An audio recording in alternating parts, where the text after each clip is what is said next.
गणपतये नमः। ॐ श्री सरस्वत्यै नमः। अस्मद् श्री गुरुचरणकमलेभ्यो नमः। वन्दे अहं श्रीगुरो श्रीयुतपदकमलं श्रीगुरोन् वैष्णवांश्च श्रीरूपं साग्रजातं सहगण रघुनाथान्वितं तं सजीवं साद्वैतं सावधूतं परिजनसहितं श्रीकृष्णचैतन्यचन्द्रदेवं श्रीराधाकृष्णपादान् सहगणललिता श्रीविशाखान्विताश्च ध्येयं सदा परिभवग्नमभीष्टदोहं तीर्थास्पदं शिवविरञ्चनुतं शरण्यं भृत्यार्तिहं प्रणतपालभवाभिभूतं वन्दे महापुरुषते चरणारविन्दम्। नारायणं नमस्कृत्य नरं चैव नरोत्तमं देवीं सरस्वती व्यासं ततो जयमुदीरये। शुकरूपप्रबोधज्ञ सर्वशास्त्रविशारद एतत् कथा प्रकाशेन मदज्ञानं विनाशय। अतुलितबलधामं स्वर्णशैलाभदेहं धनुजवनकृशानं ज्ञानिनामग्रगण्यं सकलगुणनिधानं वानराणामधीशं रघुपतिप्रियभक्तं वातजातं नमामि। गुरुवे गौरचन्द्राय राधिकाय तदालये कृष्णाय कृष्णभक्ताय तद्भक्ताय ते नमः। श्रीकृष्णचैतन्य प्रभुनित्यानन्द श्री अद्वैत गदाधर श्रीवासादि गौरभक्तवृन्द। हरे कृष्ण कृष्ण हरे हरे, हरे राम राम राम हरे प्रभु। जय जय माखन चोर। बोलिए भक्तवत्सल भगवान की जय। जय जय श्री निताय गौर हरि। परमानंद चिन्मूर्ति अखिल ब्रह्मांड नायक जगत अधिपति त्रिलोकेश्वर नंदनंदन ब्रजेंद्र नंदन भगवान श्री राधा श्याम सुंदरेर असीम कृपा असीम अनुकंपाय आमरा समस्त कृष्ण अनुरागी भक्तवृंदगण भागवत अनुरागी भक्तवृंदगण पश्चिम बांगलार पुण्यभूमि बीरभूमेर बक्रेश्वर तीर्थे लक्ष्मीनारायणपुर ग्रामे अवस्थित नवनिर्मित श्री राधा गोविंद मंदिरे এই मंदिर आंगिनाय दिव्य श्रीमद् भागवत सप्ताह ज्ञानयज्ञ महोत्सवे भगवानेर अमृतमयी कथार रस आस्वादन करार जन्य उपस्थित हইয়াছে। श्री राधा गोविंद मंदिर उद्बोधन उपलक्षे आयोजित এই प्रथम बत्सर दिव्य श्रीमद् भागवत सप्ताह ज्ञानयज्ञ महोत्सवेर आज षष्ठम दिवस। देखते देखते 6 दिन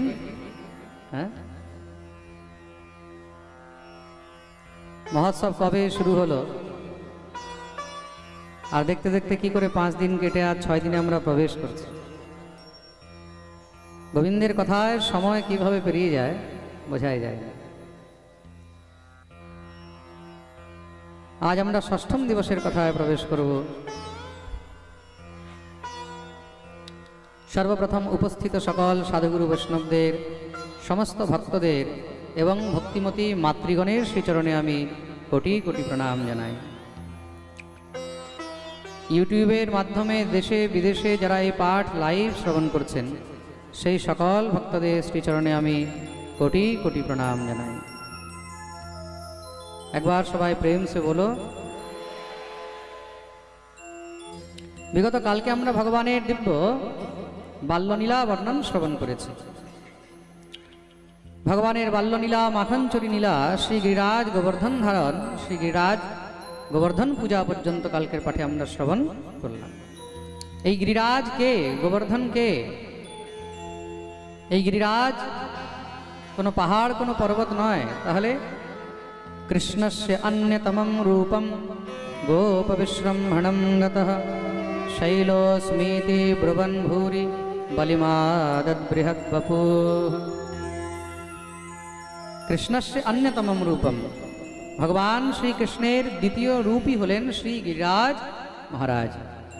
শ্রী গিরিরাজের মধ্যে আর গোবিন্দের মধ্যে কোনো পার্থক্য নেই, দুটি একই তত্ত্ব। বলিয়ে গিরিরাজ মহারাজ কি জয়। ভগবান গিরিরাজ গোবর্ধনের পুজো করিয়েছেন, ইন্দ্রের পুজো বন্ধ হয়ে গেল। কার প্রতিষ্ঠাতে যদি আঘাত লাগে, তখন মহারাজ এই সংসারের মধ্যে সে কিন্তু অনেক তিক্ত ব্যক্তি হয়ে যায়। প্রতিষ্ঠায় আঘাত লাগলে তখন যেই কোনো জীব, মনুষ্য হোক চাহে দেবতা হোক, তখন সে অপরের ক্ষতি করতে একবারও বিচার করে না। সোজাসুজি কথা, নিজের স্বার্থে আঘাত লাগলে তখন মানুষ পরের ক্ষতি করতে কোনো চিন্তাও করে না। এই জগৎ এত স্বার্থবান। দেবতারাও মহাস্বার্থী, মনে করবেন না শুধু মানুষ স্বার্থী, দেবতারাও মহাস্বার্থী। গোস্বামী তুলসীদাসজি তার জন্য খুব সুন্দর করে একই কথার মধ্যে বলে দিয়েছেন, सुर नर मुनि सबके यह रीति स्वार्थ लागी करही सब प्रीति।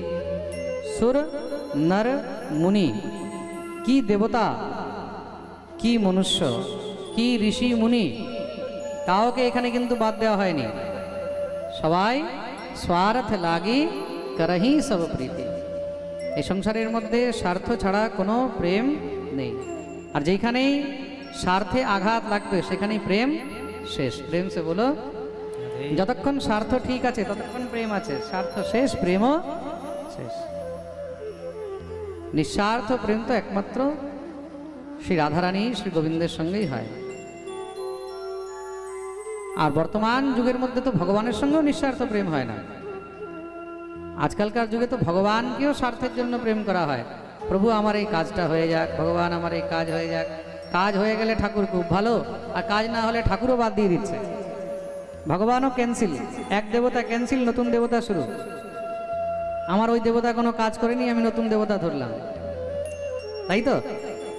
এখন এটা বলা যাবে না যে ভগবানকে মানুষ নিঃস্বার্থ ভালোবাসে। ওই যুগ শেষ হয়ে গেছে, ওই যুগ শেষ হয়ে গেছে যে ভগবানকে পাওয়ার জন্য, ভগবানের কৃপার জন্য মানুষ হাজার হাজার বছর ধরে প্রতীক্ষা করছে, কষ্ট করছে, তপস্যা করছে।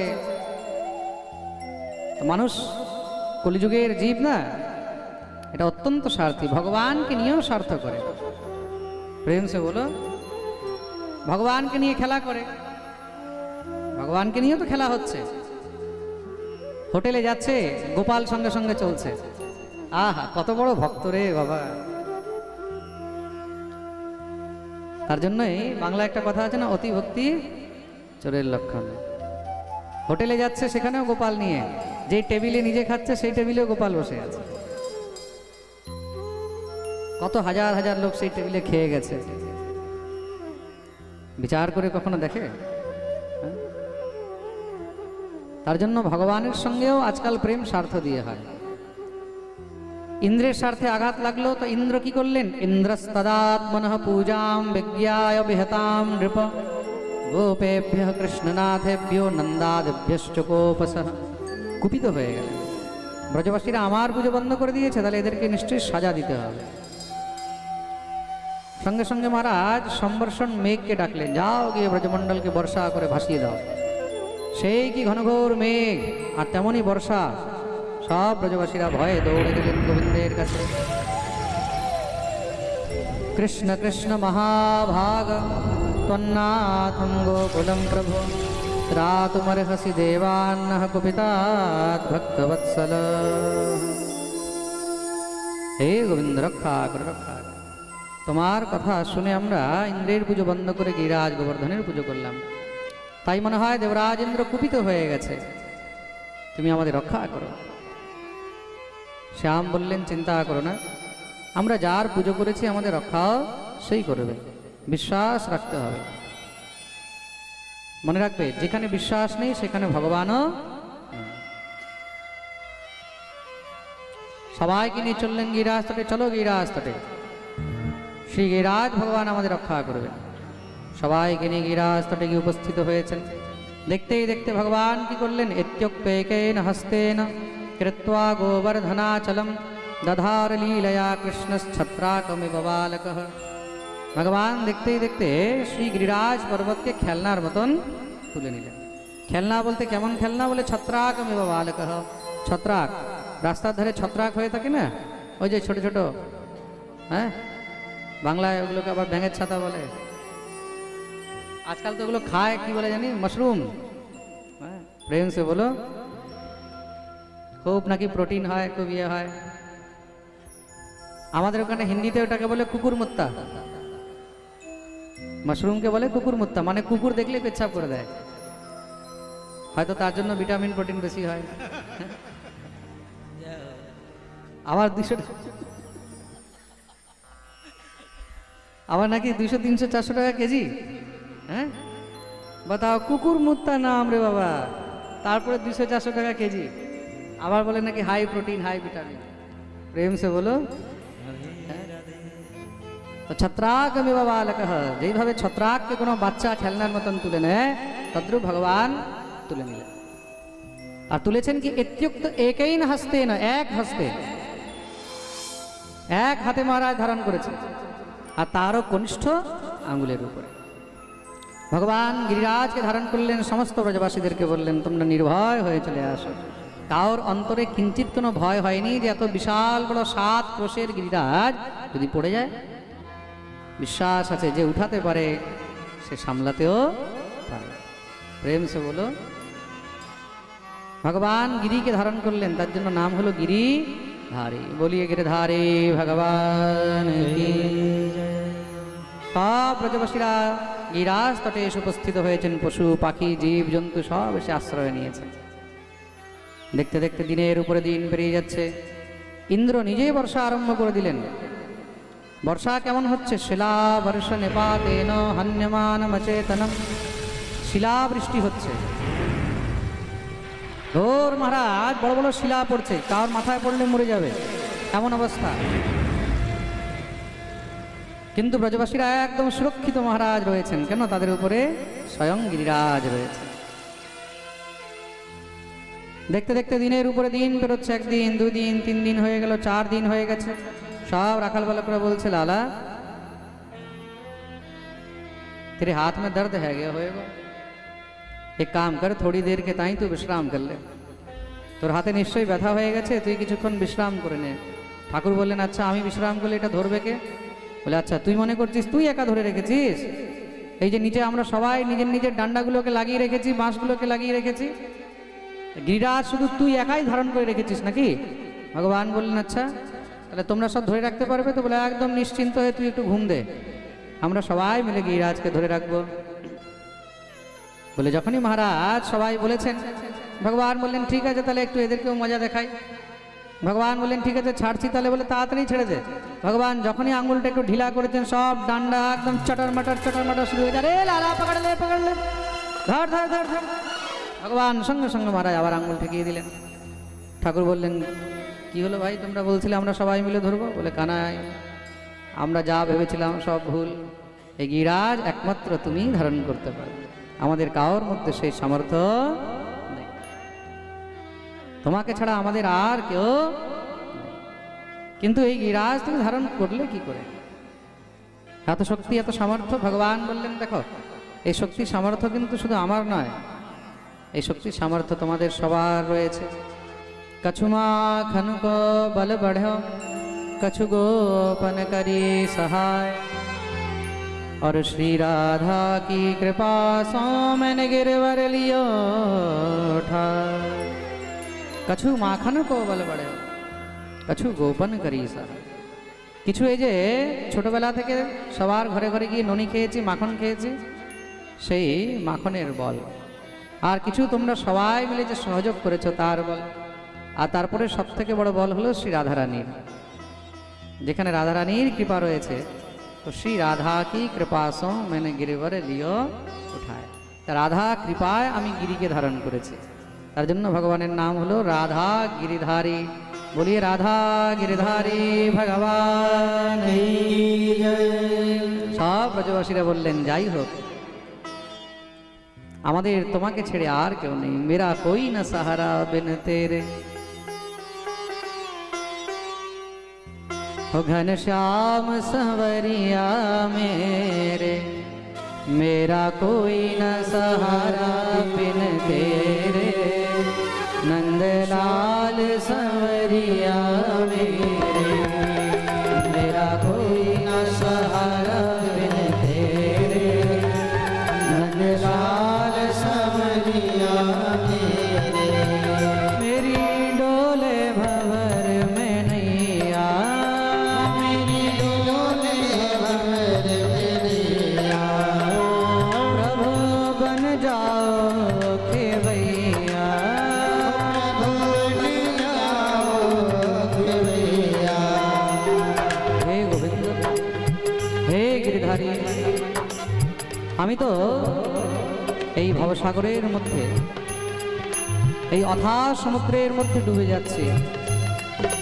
আমার এই নৌকাকে একমাত্র তুমি পার লাগাতে পারবে, আর কেউ আমার সাহারা, একমাত্র তুমি সাহারা। মেরি ডোলে ভঁवर में नैया, मेरी डोले भंवर में नैया। प्रभु बन जाओ खेवैया, बन जाओ खेवैया। मेरा कोई न सहारा बिन तेरे, नंदलाल संवरिया मेरे। मेरा कोई न सहारा बिन तेरे, नंदलाल संवरिया मेरे। मेरा कोई न सहारा बिन तेरे,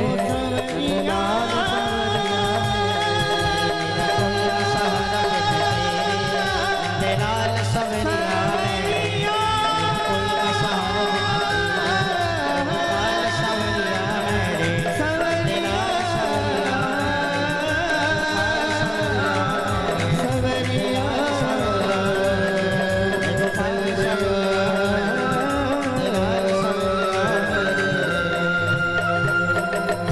बोलिए भक्त वत्सल भगवान की जय।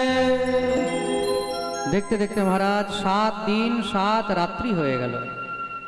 ভগবান গিরিরাজকে ধারণ করে রেখেছেন। দেবরাজ ইন্দ্র বর্ষা করতে করতে নিজেই শক্তিহীন হয়ে মূর্ছিত হয়ে পড়ে গেলেন। ভগবান দেখলেন বর্ষা বন্ধ হয়েছে, সমস্ত ব্রজবাসীদেরকে বললেন যাও নিজের নিজের গৃহে ফিরে যাও। ব্রজবাসীরা সবাই গিরিরাজকে প্রণাম করে যখনই বাইরে বেরিয়েছেন, একটি মহা আশ্চর্য দেখলেন। কি, বাইরে এক ফোঁটাও জল নেই। আরে 1 ঘন্টা 2 ঘন্টা বৃষ্টি হলেই চারদিকে মহারাজ জলে জলাকার হয়ে যায়, আর সেই জায়গায় বাইরে এক ফোঁটাও জল নেই। এই জল গেল কোথায়? ভগবান সুদর্শন চক্রকে ডিউটিতে লাগিয়ে রেখেছিলেন, সমস্ত জলকে শোষণ করে নিয়েছে। কদাচিৎ কোথাও আরেকটি প্রসঙ্গে বর্ণন রয়েছে, ভগবান অগস্ত্য মুনিকে কৃপা করেছিলেন যে এই দাপরের অন্তে তোমার পিপাসা আমি পূর্ণ করব। তাই সময় অগস্ত্য মুনির সমস্ত সব জল পান করে নিয়েছিলেন। প্রেম সে বলো, ভগবান যখনই কোনো লীলা করেন নিজের সঙ্গে সাঙ্গ পাঙ্গ উপাঙ্গ তাদের সবাইকে নিয়েই লীলাকে পূর্ণ করেন। প্রেম সে বলো। এই সংসারে আমাদের একটি অভ্যাস আছে, আমরা সবসময় কি করি, আমরা প্রত্যেক জিনিসের ক্রেডিট নিজে নিতে চাই, আমি করেছি।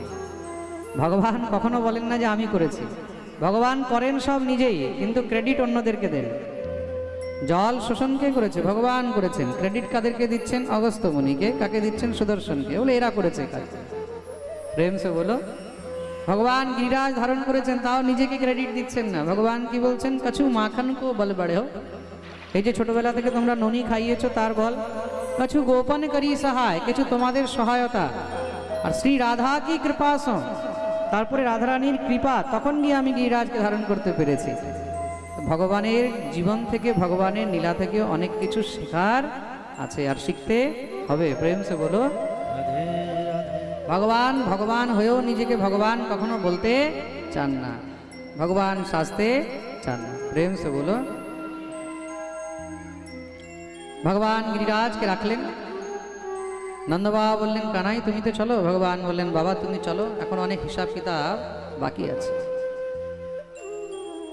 7 বছরের কানাই, 7 ক্রোশের গিরিরাজ 7 দিন 7 রাত্রি পর্যন্ত ধারণ করে রেখেছেন। সাধারণ জিনিস? আমরা ভগবানের সঙ্গে তুলনা করি। ভগবান 7 ক্রোশের গিরিরাজ তুলেছেন। গোবর্ধন ভগবান 7 ক্রোশের ভগবান গিরিরাজ তুলেছেন। তুমি একটা 10 কেজির পাথর তুলে দেখাও এক আঙুলে। এক আঙুলে তো ছাড়ো, এক হাতে তুলে দেখাও। তুলে ধরে রাখো একটুখানি, সব ভগবান গিরি বেরিয়ে যাবে। প্রেম সে বলো। সমস্ত ব্রজবাসীগণ গিরিরাজকে পরিক্রমা করে মহারাজ নিজ নিজ গৃহে ফিরলেন। এদিকে দেবরাজ ইন্দ্রের যখনই হোশ এসেছে, সঙ্গে সঙ্গে মহারাজ দৌড়ে এসে গোবিন্দের চরণে পড়ে গেলেন। ভগবান একটি গিরিরাজ শিখরের উপরে বসে আছেন। ইন্দ্র এসে চরণে পড়লেন, প্রার্থনা করেছেন। ত্বয়েশানুগৃহীতোऽস্মি ধ্বস্তস্তম্ভবৃথোদ্যমঃ ঈশ্বরং গুরুমাত্মাनं ত্বামহং শরণং গতঃ। হে গোবিন্দ, আমি অনেক বড় অপরাধী, আমি অনেক বড় পাপ করেছি। আমি জানি আমার যে পাপ, এই পাপ ক্ষমার যোগ্য নয়, এটা অক্ষম্য। তথাপিও তুমি তো করুণা নিধান। সংসারে এমন কোনো পাপ নেই যেই পাপ তুমি ক্ষমা করতে পারো। কৃপা করো। আমার সমস্ত অভিমান, আমার সমস্ত মান তুমি আজকে চূর্ণ চূর্ণ করে দিলে। ভগবান ইন্দ্রের উপরে কৃপা করলেন। ইন্দ্রের মান মর্দন করেছেন বলে এই গিরিরাজ গোবর্ধন ধারণ লীলাকে ইন্দ্র মান মর্দন লীলা বলা হয়েছে। প্রেম সে বলো। আপনারা যখন গিরিরাজে যাবেন, তখন গিরিরাজ গোবর্ধনে আপনারা যখন দর্শন করবেন, গিরিরাজ পরিক্রমা করবেন, তো গিরিরাজ পরিক্রমা করতে করতে আপনারা পরিক্রমা কোথা থেকে আরম্ভ করবেন? অনেক সময় ভাবে পরিক্রমা কোন জায়গা থেকে আরম্ভ করা উচিত। পরিক্রমা একটি এমন জিনিস, পরিক্রমা যে কোনো জায়গা থেকে আরম্ভ করা যায়। খুব মন দিয়ে শুনবে কিন্তু। আপনি যখন কোনো মন্দিরের পরিক্রমা করছেন, তো মন্দিরের পরিক্রমা করলে ভগবানের সম্মুখ থেকে পরিক্রমা করতে হয়, সামনে থেকে আরম্ভ করে এবার ঘুরে আবার সামনে আসতে হয়। কিন্তু আপনি যখন কোনো ধামের পরিক্রমা করছেন, আপনি যখন কোনো পর্বতের পরিক্রমা করছেন, আপনি যখন কোনো বৃক্ষের পরিক্রমা করছেন, খুব মন দিয়ে শুনবেন, আপনি যখন কোনো সরোবরের পরিক্রমা করছেন, যেই কোনো জায়গায় যখন আপনি এমন স্থান বিশেষের পরিক্রমা করছেন, তখন যেই কোনো জায়গা থেকে পরিক্রমা আরম্ভ করা যায়। বেশিরভাগ পরিক্রমা আরম্ভ করা হয় গোবর্ধন মানসী গঙ্গা থেকে। তো মন দিয়ে শুনবে, কোথা থেকে আরম্ভ করা হয়? নিয়ম হলো এটাই, আদি যুগ থেকে, যখন থেকে শ্রী গিরিরাজের পরিক্রমা আরম্ভ হয়েছে, প্রথম থেকেই নিয়ম হলো মানসী গঙ্গায় স্নান। আগে গিরিরাজ তটে যাবে, গিরিরাজ তটে গিয়ে মানসী গঙ্গায় স্নান করলে, মানসী গঙ্গায় স্নান করে হরিদেব দর্শন। আজকে জেনে রাখো গিরিরাজের অঙ্গ উপাঙ্গ গিরিরাজের স্থানগুলো। মানসী গঙ্গায় স্নান, মানসী গঙ্গায় স্নান করে তারপরে হরিদেব দর্শন, হরিদেব দর্শন করে মনসা দেবী দর্শন, মনসা দেবী দর্শন করে তৎপশ্চাৎ চলে গেলে এবার দানঘাটি, দানঘাটিতে প্রণাম করে ওখানে কিছু দান করা উচিত। কি করা উচিত? দান করা উচিত। দানঘাটিতে দান করে তারপরে গিয়ে এবার এগিয়ে গেলে কোথায়? আনেওর গ্রাম। তারপরে কোথায়? আনেওর। আনেওর গ্রাম নাম কেন পড়েছে? ভগবানকে যখন ভোগ লাগানো হচ্ছে গিরিরাজকে, 56 ভোগ 36 ব্যঞ্জন মহারাজ ভোগ লাগিয়েছে, গিরিরাজ তো 1 সেকেন্ডই সব খেয়ে গেছে। খেয়ে তারপরে বলছে আন অর, মানে আরো আনো, আরো আনো। আন অর করতে করতে নাম হয়ে গেল আনেওর। বলি আনেওর গ্রাম কি জয়। আনোয়ারের পরে এবার যাবে মহারাজ কোথায়? তারপরে যাবে এবার গোবিন্দকুণ্ড। খুব মন দিয়ে শুনবে। আনোয়ারের পরে গোবিন্দকুণ্ড, গোবিন্দকুণ্ড তারপরে যাবে এবার পুছরিকে লোঠা। ওখানে হনুমানজি মহারাজ বসে আছেন। হনুমানজি মহারাজ কেন বসে আছেন? গিরিরাজ পরিক্রমার মধ্যে যেন কোনো ভক্তের উপরে কোনো কষ্ট না আসে, কোনো বাধা না আসে, ভূত প্রেত ইত্যাদি যেন তাকে কোনো প্রকারের বাধা না দেয়, তার জন্য হনুমানজি মহারাজ ওখানে একদম লাঠি নিয়ে দাঁড়িয়ে রয়েছে। নাম হলো পুছরিকে লোঠা। বলিয়ে পুছরিকে লোঠা কি জয়। পুছরিকে লোঠা। তারপরে আপনি চলে আসবেন সোজা মহারাজ গিরিরাজের মুখারবিন্দ। এটা হলো গিরিরাজের মুখ। পুঁছরিটা হলো গিরিরাজের পুঁছ, পুঁছ মানে লেজ, আর মুখারবিন্দ হলো মুখ। মুখারবিন্দ কি? মুখ। সেই জায়গার নাম হলো জ্যোতিপুরা। এই পুঁছরিকে লোঠা থেকে নিয়ে যখন আপনি মুখারবিন্দ যাবেন জ্যোতিপুরা, তার মাঝখানে পড়বে সুরভি কুণ্ড। তার মাঝখানে কি? সুরভি কুণ্ড। সুরভি কুণ্ডের পাশে ইন্দ্র মান মর্দন স্থান রয়েছে, যেখানে ভগবান বসে ইন্দ্রের মান মর্দন করেছিলেন। তা গিরিরাজ তটে গেলে এইসব জিনিসগুলো দর্শন করা উচিত।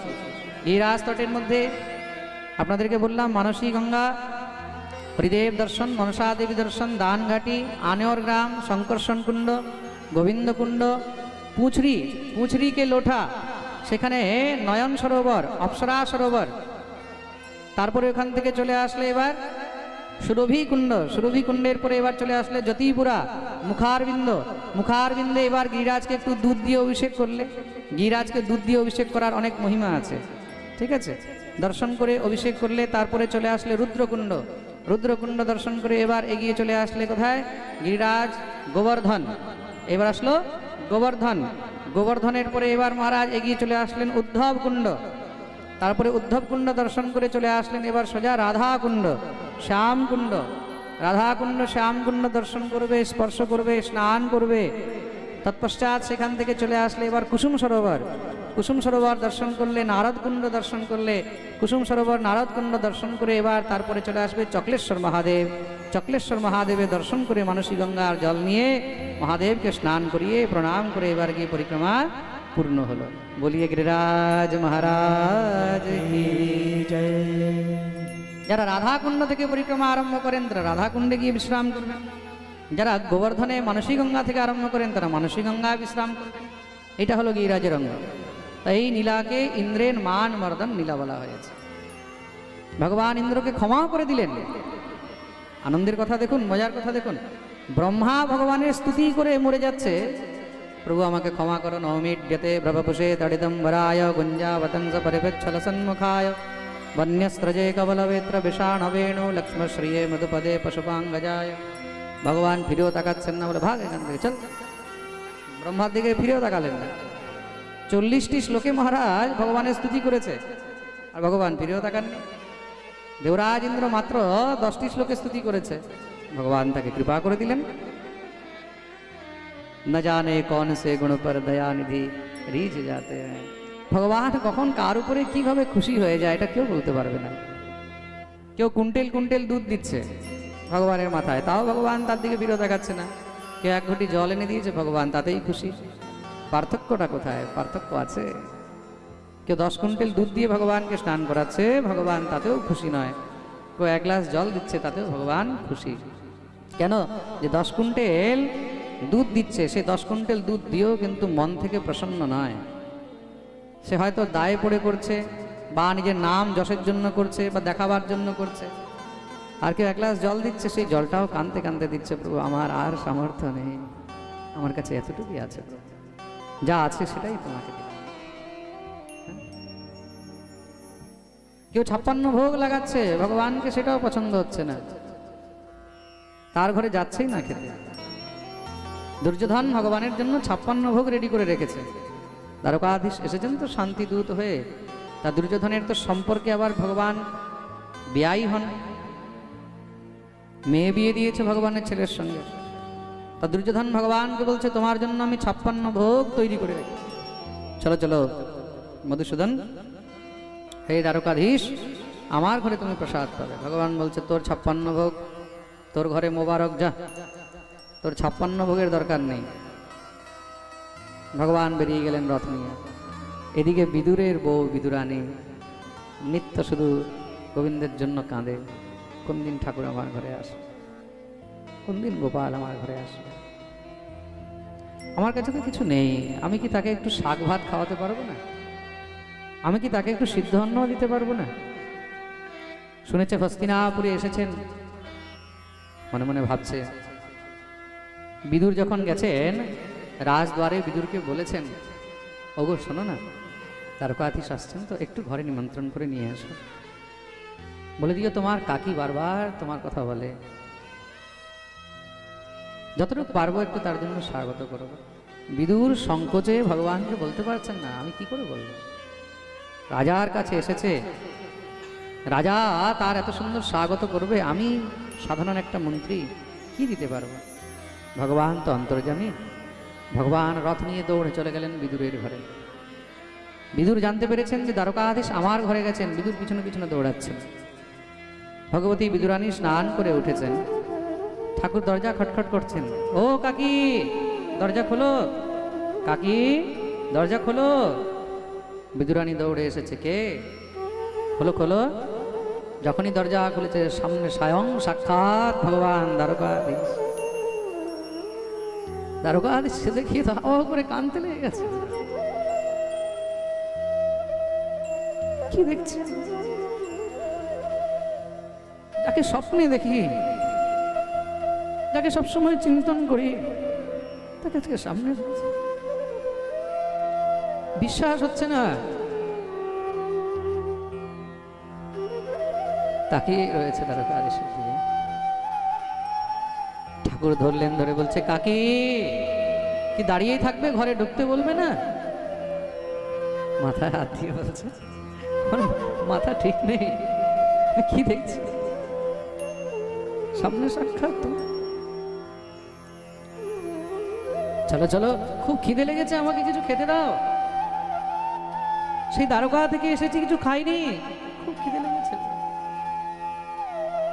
চারদিকে খুঁজছে, কিছু পাইনি, কিছু কলা রাখা ছিল, কলাগুলো নিয়ে এসে দ্বারকাধীশকে বসিয়ে কলা ছুলে ছুলে দিচ্ছে। বিদুরানী কাঁদছে,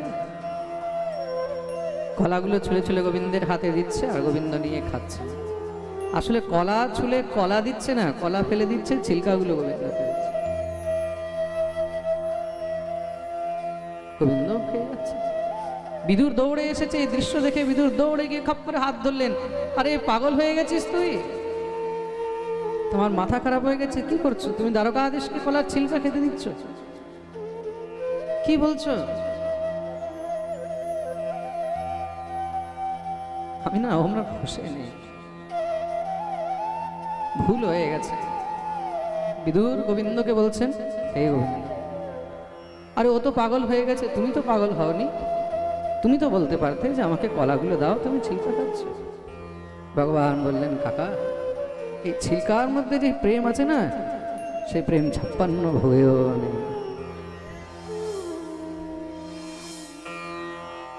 গোবিন্দের লীলা বোঝা অনেক কঠিন।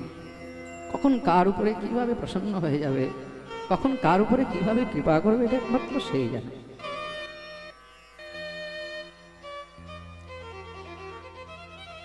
তার লীলা না কেউ বুঝতে পেরেছে, না কেউ বুঝতে পারে। এমনি বলেছেন ভাগবতের প্রথম শ্লোকে, তেনে ব্রহ্ম হৃদয় আদি কবয়ে মুহ্যন্তি যৎসূরয়ঃ। আরে ব্রহ্মা পর্যন্ত যা লীলায় মোহিত হয়ে যায়, ইন্দ্র পর্যন্ত যা লীলায় মোহিত হয়ে যায়, শঙ্কর পর্যন্ত যা লীলায় মোহিত হয়ে যায়, সেই ভগবানকে বোঝা আর তার লীলাকে বোঝা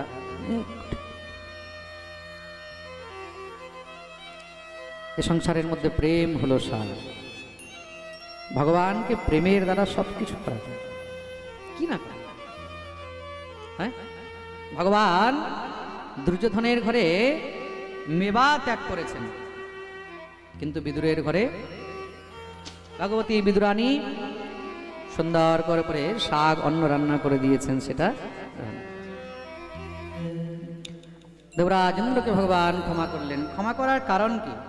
ব্রহ্মা ভগবান থেকে ভক্তদেরকে দূরে নিয়ে গেছিলেন, আর ইন্দ্র যেই ভক্তরা ভগবান থেকে দূরে দূরে থাকতেন তাদেরকেও ভগবানের কাছে টেনে ডেকে নিয়ে এসেছেন। প্রেম সে বলো তো, ভগবানের ভক্তকে যদি কেউ ভগবানের কাছে টেনে নিয়ে আসে, ভগবান তার সমস্ত পাপ ক্ষমা করে দেন। দেবরাজ ইন্দ্র ঠাকুরের দিব্য অভিষেক করলেন। ভগবতী গোমাতা সুরভি এসে ভগবানের উপরে দধি দুগ্ধ বর্ষণ করেছেন। তো ভগবতী সুরভি যেখানে ভগবানের উপরে দধি দুগ্ধ বর্ষণ করেছেন, তার জন্য সেই জায়গার নাম সুরভি কুণ্ড হলো। প্রেম সে বলো। খুব সুন্দর ভগবানের শৃঙ্গার করেছেন দেবরাজ ইন্দ্র, আর নতুন নাম রেখেছেন, নামকরণ করলেন। কি নাম রেখেছেন? ইতি গো গোকুলপতিম গোবিন্দম অভিষেচ্য সহ অনুজ্ঞাত যয়ো শক্র বৃত দেবাদিভির্দেবম। যিনি গো আর গোবৃন্দদের রক্ষা করেছেন, তার নাম রাখলেন গোবিন্দ। বলিয়ে গোবিন্দ ভগবান কি জয়। এই প্রকার শ্রী গিরিরাজ গোবর্ধন ধারণের দিব্য লীলা বর্ণন শ্রবণ করিয়েছেন। এক সময়ের কথা, নন্দ বাবা প্রত্যেকটি একাদশীর মতো করেন তো। আর একাদশী কিভাবে করেন? একাদশ্যাম নিরাহার সমভ্যর্চ জনার্দনম স্নাতুম নন্দস্তু কালিন্দ্যা দ্বাদশ্যাম জলমাবেশত। প্রত্যেকটি একাদশী নন্দ বাবা নিরাহার থেকে করেন। কেমন করেন? নিরাহার, নির্জলা।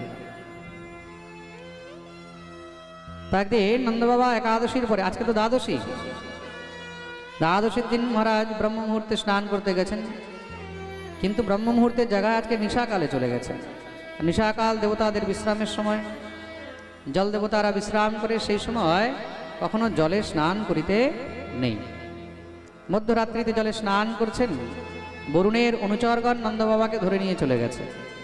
এদিকে তো সব কান্নাকাটি শুরু হয়ে গেছে, সকাল থেকে নন্দ বাবা নেই, নন্দ বাবা নেই। যমুনা স্নান করতে গেছে, কি হলো? ভয় তো লাগে। নদী স্নান করতে গেছে, কি নদীর মধ্যে বয়ে গেল, ডুবে গেল, কি হলো?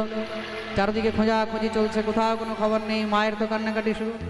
ভগবান দেখলেন এবার আমাকেই কিছু করতে হবে। ভগবান সোজা মহারাজ যমুনায় ডুব দিয়ে চলে গেলেন বরুণ লোক। বরুণ লোকে যেতেই তো ভগবানের সেখানে দিব্য স্বাগত হয়েছে। প্রাপ্তম বীক্ষ ঋষিকেশম লোকপালঃ সপর্যয়া महत्या पूजयत्वाह तद्दर्शन महोत्सव। दिव्य भगवाনের স্বাগত হলো। শঙ্খ বাজছে, দুন্দুভি বাজছে, ঘণ্টা বাজছে, কাঁসা বাজছে, চারিদিকে পুষ্প বৃষ্টি শুরু হয়েছে। ভগবান বরুণ লোকে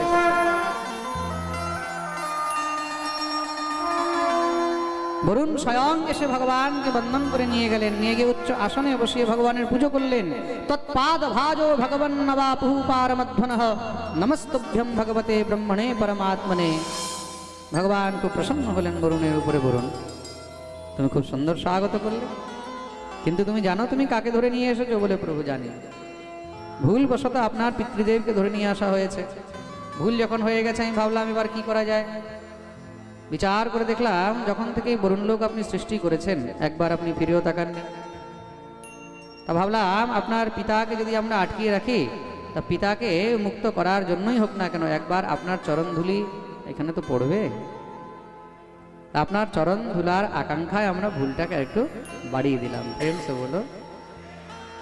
ভুল খারাপ, কিন্তু ভুল যদি গোবিন্দকে পাওয়ার জন্য হয়, তাহলে সেই ভুল খারাপ নয়, সেই ভুল বারবার করা উচিত। প্রেম সে বলো। যেই ভুলে ভগবত কৃপা হয়, যেই ভুলে বৈষ্ণব কৃপা হয়, যেই ভুলে গুরু কৃপা হয়, সেই ভুল বারবার করা উচিত। ভগবান আরো প্রসন্ন হয়ে গেলেন।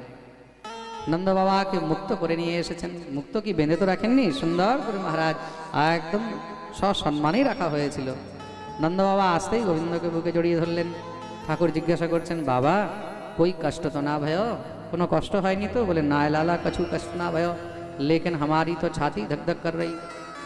আমার তো বুক ধক ধক করছিল, না জানি কি হবে। ভগবান বললেন, কোনো চিন্তা নেই বাবা, চলো। বরুণ লোকবাসীদের উপরে কৃপা করে ভগবান নিজের পিতাকে মুক্ত করে নিয়ে গেলেন। এদিকে সব ব্রজবাসীরা তো নন্দ বাবাকে পেয়ে কি আনন্দ, মহারাজ দিব্য উৎসব চলছে। সবাই নন্দ বাবাকে ঘিরে ধরেছে। বাবা কি হয়েছিল, কোথায় গেছিলে? নন্দ বাবা সব এক এক করে বলা আরম্ভ করে দিয়েছে। জানো, সেখানে যখন আমার কানাই গেছে, তাকে সবাই প্রণাম করছে, এই সেই। তারপরে আমিও বললাম, আমার বেটা। আচ্ছা একটা কথা বলো তো নন্দ বাবা, এই কানাই তোমারই ছেলে না কোথা থেকে এসেছে, না কোনো প্রকট হয়েছে নাকি? নন্দ বাবা বললেন, দেখো ভাই, বেটা তো আমারই, কিন্তু গর্গাচার্য মুনি একটি কথা বলে গেছিলেন, কি তোমার এই পুত্রের মধ্যে নারায়ণের সমান গুণ হবে। तस्मात् नंदात्मजोयम ते नारायण समोगुणै। রাখাল বালকরা সব শুনেছে, শুনে গোবিন্দের কাছে দৌড়ে গেছে। কানিয়া, হ্যাঁ ভাইয়া, আমরা শুনেছি তুই নাকি নারায়ণ। ঠাকুর বলছেন কে বলেছে? বলে না না, আমরা শুনেছি তুই নারায়ণ। ভগবান বললেন আরে সব পাগলের দল। আচ্ছা, স্বয়ং গর্গাচার্য মুনি বলে গেছেন নারায়ণ সম্ভবগুণই। ভগবান বলছেন আচ্ছা ঠিক আছে, আমি নারায়ণ, কি করবে এবার? বলে তুই যখন নারায়ণ তাহলে আমাদেরকে একটু বৈকুণ্ঠ ঘুরিয়ে নিয়ে আয়, আমাদের সবার ইচ্ছা একটু বৈকুণ্ঠ দেখার। ভগবান বললেন চলো তাহলে এদেরকে দেখিয়েই দিই। সব রাখাল বালকদেরকে নিয়ে ভগবান বৈকুণ্ঠ গমন করলেন। জনো বৈ লোকায় তস্মিন বিদ্যা কাম কর্মভিঃ। বৈকুণ্ঠে যখন প্রবেশ করেছেন, কি সুন্দর সেই বৈকুণ্ঠের শোভা, কি সুন্দর সেই বৈকুণ্ঠের দৃশ্য। ভগবান সবাইকে নিয়ে ভিতরে প্রবিষ্ট হলেন। গিয়ে ভগবান যখন নিজের আসনে বসেছেন, চারদিকে সিদ্ধ যোগী গন্ধর্ব তারা সবাই ভগবানের স্তুতি করছেন। রাখাল বালকরা যখন ঠাকুরের কাছে যেতে লেগেছে, দ্বারপালরা বললেন এখানে দাঁড়াও। সেবকরা বলে দিয়েছেন আর আগে যেতে পারবে না। কেন? ওইখানে ঠাকুরের কাছে যাওয়া সম্ভব নয়। আরে আমরা তার সঙ্গে একসঙ্গে খাই, একসঙ্গে ঘুমাই, একসঙ্গে বসি, আমরা তার কাছে যেতে পারবো না? বলে এসব বৃন্দাবনে চলে, এসব এইখানে বৈকুণ্ঠে চলবে না। সবার মুখগুলো একদম মলিন হয়ে গেল। ভগবান তাদের দিকে তাকিয়েছেন, কি হলো? আর মন লাগছে না, আমাদেরকে নিয়ে চলো। ভগবান সবাইকে নিয়ে বৃন্দাবনে ফিরে আসলেন। বৃন্দাবনে ফিরে আসতেই রাখাল বালকরা গোবিন্দকে জড়িয়ে ধরে কাঁদতে লেগেছেন। ঠাকুর বললেন কি হলো কানাই? কেন জানি ওই বৈকুণ্ঠে না তোকে খুব পরপর মনে হচ্ছিল। কেন? যে আনন্দ ওই বৃন্দাবনে আছে সে আনন্দ ওই বৈকুণ্ঠে নেই। তাহলে কি আর বৈকুণ্ঠে যাবে না? বলে আর আমরা কখনো বৈকুণ্ঠে যাব না। রে মন বৃন্দা বিপিন নিহারি, যদ্यपि मिले खूब चिंतामणि, तदपि न हाथ पसारी, विपिन राज सीमा से बाहर, भूखो नहीं अरे भूखो नहीं। এই বৃন্দাবনের বাইরে আর আমরা কখনো যেতে চাই না। কেন? যে আনন্দ বৃন্দাবনে আছে সে আনন্দ বৈকুণ্ঠেও নেই। আমরা এখানে তোকে বুকে জড়িয়ে ধরতে পারি, আমরা তোর সঙ্গে ঘুমাতে পারি, তোর সঙ্গে খেলতে পারি, তোর ঘাড়ে চাপতে পারি, তোকে নিজের কোলে তুলতে পারি, কিন্তু বৈকুণ্ঠে তো তোর কাছে যাওয়ারও আমাদের সামর্থ্য নেই রে। ভগবান বলছেন তোমরা কি মনে করছো বৈকুণ্ঠে আমি আনন্দে থাকি? বাস্তবে যে আনন্দ বৃন্দাবনে আমি পাই সে আনন্দ আমি বৈকুণ্ঠেও। শ্রী পরমানন্দ দাসজি মহারাজ খুব সুন্দর বর্ণনা করেছেন। कहा करो बैकुंठ ही जाए, कहा करो बैकुंठ ही जाए, जहाँ नहीं नंद जहाँ न यशोदा, जहाँ नहीं नंद जहाँ न यशोदा, जहाँ नहीं नंद जहाँ न यशोदा, जहाँ नहीं नंद जहाँ न यशोदा, जहाँ नहीं वृक्ष कदम्ब की छाँव, जहाँ नहीं वृक्ष कदम्ब की छाँव, जहाँ नहीं गोपी ग्वाल और गाय,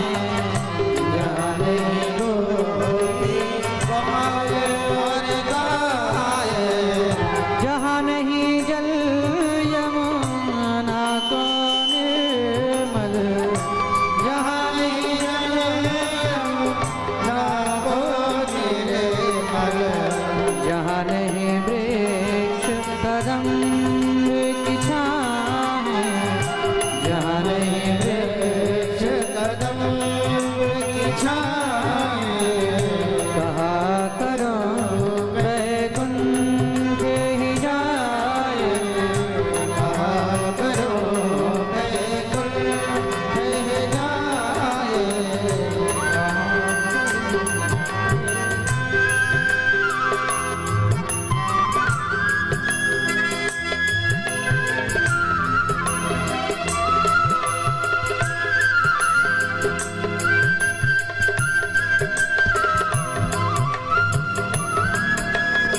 কি করবো সেই বৈকুণ্ঠে গিয়ে, যেখানে না নন্দ বাবা আছে, না মা যশোমতী আছে, না এই গোপীগণ আছে, না এই রাখাল বালকরা আছে।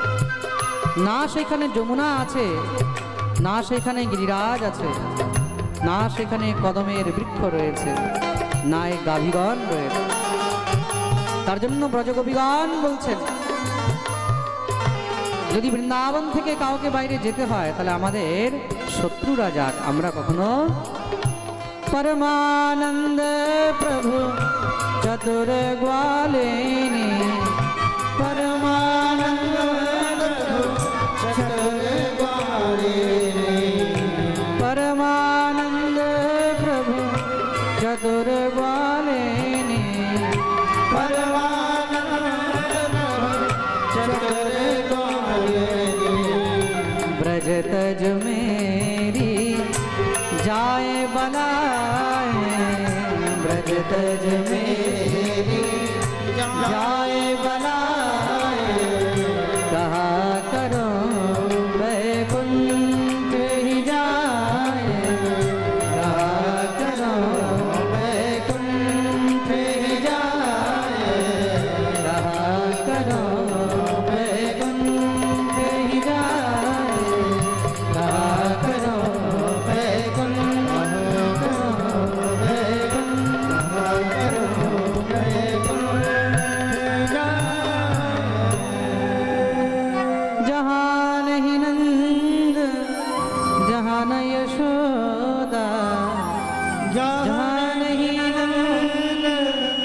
कहा करो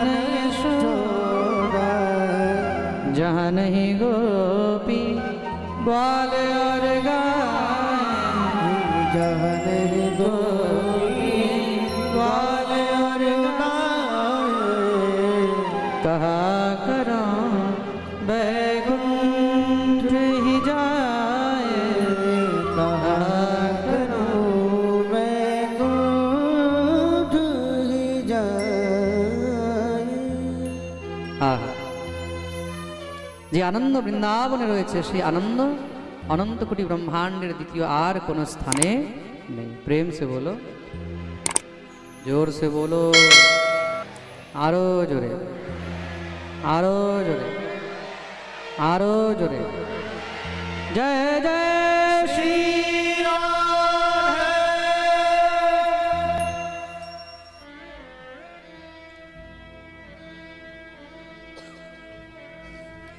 बोलिए वृंदावन बिहारी लाल की जय। देखते देखते भगवान समस्त सब ब्रजवासीদের এক এক করে মহারাজ কৃপা করছেন। আর ভগবানের লীলার মধ্যে এখন গোপীগণ শুধু ভগবানের সেই দিব্য মহারাজ অপেক্ষায় রয়েছেন, কবে প্রভু কৃপা করবে। আজ দেখতে দেখতে মনে হয় সেই সময় এসে গেছে। শরৎ পূর্ণিমার রাত্রি, আর শরৎ পূর্ণিমা ভগবান এখনো সন্ধ্যাকাল হয়নি, সূর্য অস্ত হবে, চন্দ্র উদিত হবে, এমন সময় ভগবান যমুনার তটে বটবৃক্ষের নিচে সেখানে দাঁড়িয়ে রয়েছেন। দাঁড়িয়ে দাঁড়িয়ে ভগবান বিচার করলেন যে গোপীদেরকে তো কথা দিয়েছি, তাদের মনের ইচ্ছা পূর্ণ করতে হবে। এই বিচার করে ভগবান ভগবতী যোগমায়াকে আশ্রয় করলেন। আর এখান থেকে দিব্য মহারাসের কথা আরম্ভ হয়েছে। ভগবান পিতা রাত্রি शरदोत्फुल्ल मल्लिका वीक्षरन्तुं मनश्चक्रे योगमायामुपाश्रिता। भगवती যোগমায়াকে আশ্রয় নিলেন। ভগবতী যোগমায়া প্রণাম করেছেন, প্রভু আমার জন্য কি আদেশ? হে দেবী, যতক্ষণ পর্যন্ত আমি না চাইব ততক্ষণ পর্যন্ত যেন এই রাত্রি শেষ না হয়, এটাকে বিশেষ রাত্রি বলে।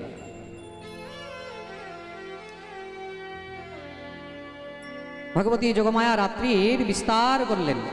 ভগবান কি করেছেন? এবার সমস্ত সব গোপীদেরকে আবাহন করলেন, নিমন্ত্রণ করলেন, ডাকলেন। কিভাবে? ভগবানের কাছে নিমন্ত্রণ করার জন্য মহারাজ খুব সুন্দর একটা ইনভিটেশন কার্ড আছে, নিমন্ত্রণ পত্র।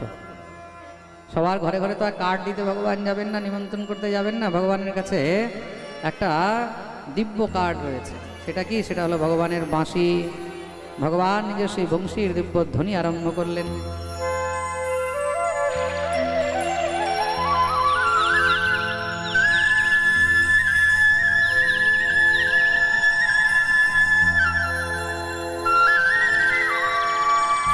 निशम्य गीतं तदनङ्गवर्धनं व्रजस्त्रियः कृष्णगृहीयेतमानसा आजग्मुरन्योन्यमलक्षितोद्यमा स यत्र कान्तो जबलोलकुण्डला।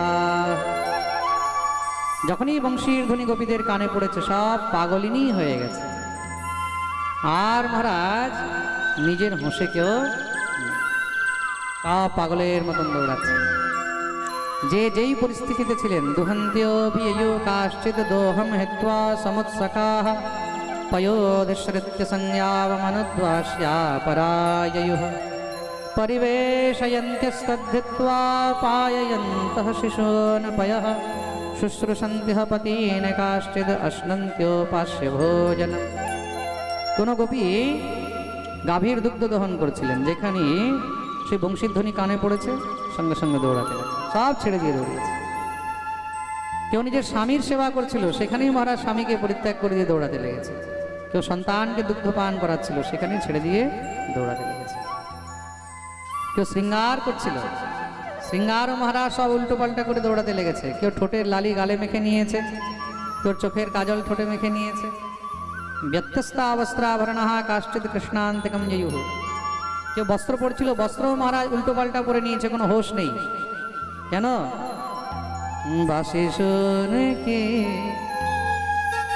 ঘরে থাকা যায়, ও বাসি শুনে কি ঘরে থাকা যায়, বাসি শুনে কি ঘরে থাকা যায়, বাসি শুনে কি ঘরে থাকা যায়। ওরে গিয়ে উপস্থিত হয়েছে, ভগবান চারদিক দিয়ে ঘিরে দাঁড়িয়ে রয়েছে। আহা, বংশী বটতট স্থিত কর্ষণ বেণু স্বনের গোপী গোপীনাথ শ্রীয়স্তু মে। ভগবানের সেই দিব্য বংশীর আকর্ষণে সবাই চারদিক দিয়ে ঘিরে মহারাজ দাঁড়িয়ে রয়েছে। ভগবান যখন দেখলেন গোপীগণ এসে উপস্থিত হয়েছে, ভগবান দুই হাত জোড় করে তাদেরকে স্বাগত জানালেন। স্বাগতম ভো মহাভাগঃ প্রিয়ম কিং গর্বাণি ব্রজস্যানাময়ং ক্বচিৎ ব্রূতাগমন কারণ। আসো আসো, তোমাদের স্বাগত জানাই। তোমরা কে এই রাত্রিবেলায় ঘোর অন্ধকারে ঘোর জঙ্গলে কি করছো? কিসের জন্য এসেছো? ব্রূতাগমন কারণম, গমনস্য কারণম আগমনস্য কারণম ব্রূত। তোমাদের আসার কারণ কি? গোপীরা বলছে, তুমি জানো না আমরা কেন এসেছি? ঠাকুর বললেন, আমি কি করে জানবো? বলে, আমরা তোমার জন্যই তো এসেছি। ছি ছি ছি, কি বলছো? আমি হলাম পরপুরুষ, সংসারে তোমাদের অনেক নিন্দা হবে। যাও যাও, নিজের নিজের গৃহে ফিরে যাও। প্রতিয়াতু ব্রজম নেহ স্থেয়ম স্ত্রীভি সুমধ্যমাঃ। ফিরে যাও নিজের নিজের ঘরে। স্ত্রী জাতির কর্তব্য মাতা পিতার সেবা করবে, ভাই বন্ধুর সেবা করবে, স্বামীর সেবা করবে। মাতরঃ পিতরঃ পুত্রা ভ্রাতরঃ পতয়শ্চ বহ বিচিন্বন্তি পশ্যন্তি মা ক্রীডবম বন্ধু সাধ্বসম। তোমাদের ঘরের লোক তোমাদের চিন্তা করছে, যাও যাও নিজের নিজের গৃহে ফিরে যাও। বলে, আমরা ফিরে যাওয়ার জন্য আসিনি। ও আচ্ছা, বুঝলাম তোমরা কেন এসেছো। দৃষ্টম বনম কুসুমিতম রাকেশ কররঞ্জিতম যমুনা নীললীলৈজ তরুপল্লব শোভিতম। তোমরা মনে হয় এই রাত্রির অন্ধকারে এই চাঁদের আলোর মধ্যে বনের ফুল দেখতে এসেছো, এই বনের শোভা দেখতে এসেছো। বলে, না, আমরা সেগুলো দেখতে আসিনি। ঠিক আছে, বুঝলাম। তোমরা বোধহয় এই পূর্ণিমার রাত্রিতে এই বনের মধ্যে থেকে চাঁদকে কেমন দেখা যায় তোমরা সেটা দেখতে এসেছো। বলে, আমরা তাও দেখতে আসিনি। ঠিক আছে, তাহলে বোধহয় তোমরা যমুনা নীললীলৈজ তরুপল্লব শোভিতম, তোমরা এই পূর্ণিমার রাত্রিতে যমুনার নীল জল দেখতে এসেছো, তাই না? বলে, আমরা তাও দেখতে আসিনি। তাহলে? বলে, আমরা শুধু তোমার জন্য এসেছি। ভগবান বললেন, সবাই তোমাদের নিন্দা করবে। স্ত্রীর একমাত্র কর্তব্য হলো স্বামীর সেবা। ভর্তুঃ শুশ্রূষণাম স্ত্রীণাম পরো ধর্মো যমায়া তদ বন্ধূনাম চ কল্যাণ্যঃ প্রজানাম চ অনুপোষণম। একমাত্র স্বামীর সেবাই হলো স্ত্রীর ধর্ম। বলে, স্বামী যদি খারাপ হয়, বলে যেমনই হোক না, দুঃশীলো দুর্ভাগো বৃদ্ধ জড়ো রোগ্য অধনোপি বা পতিহি স্ত্রীভির্হাতব্য লোকে সুভিরপাতকি। স্বামী যদি দুঃশীল হয়, দুশ্চরিত্রবানও হয়, দুর্ভাগো দুর্ভাগাও হয়, বৃদ্ধ হয়, জড়ো জড়ো যদি হয়, মানে মূর্খ, রোগ্য যদি রোগীও হয়, আধনও পিবা যদি নির্ধনও হয়, তথাপিও তেমন স্বামীকেও পরিত্যাগ করা যায়। যাও যাও নিজের নিজের গৃহে ফিরে যাও। গোপীগণ বললেন, যা বলার বলেছো? বলে হ্যাঁ, এবার আমরা কিছু বলবো, বলো। মৈবং বিভোর হতি ভবান গদিতুম নৃশংস সন্ত্যজ্য সর্ব বিষয়াস্তব পাদমূলম ভক্তা ভজস্ব দুরবগ্রহমাত্যজাস দেবো যথাদি পুরুষো ভজতে মুমুক্ষ। মৈবং বিভোর হতি ভবান গদিতুম নৃশংস। হে গোবিন্দ, তুমি বলছো তুমি পর, তুমি যদি পর হও তাহলে সংসারে আপন কে?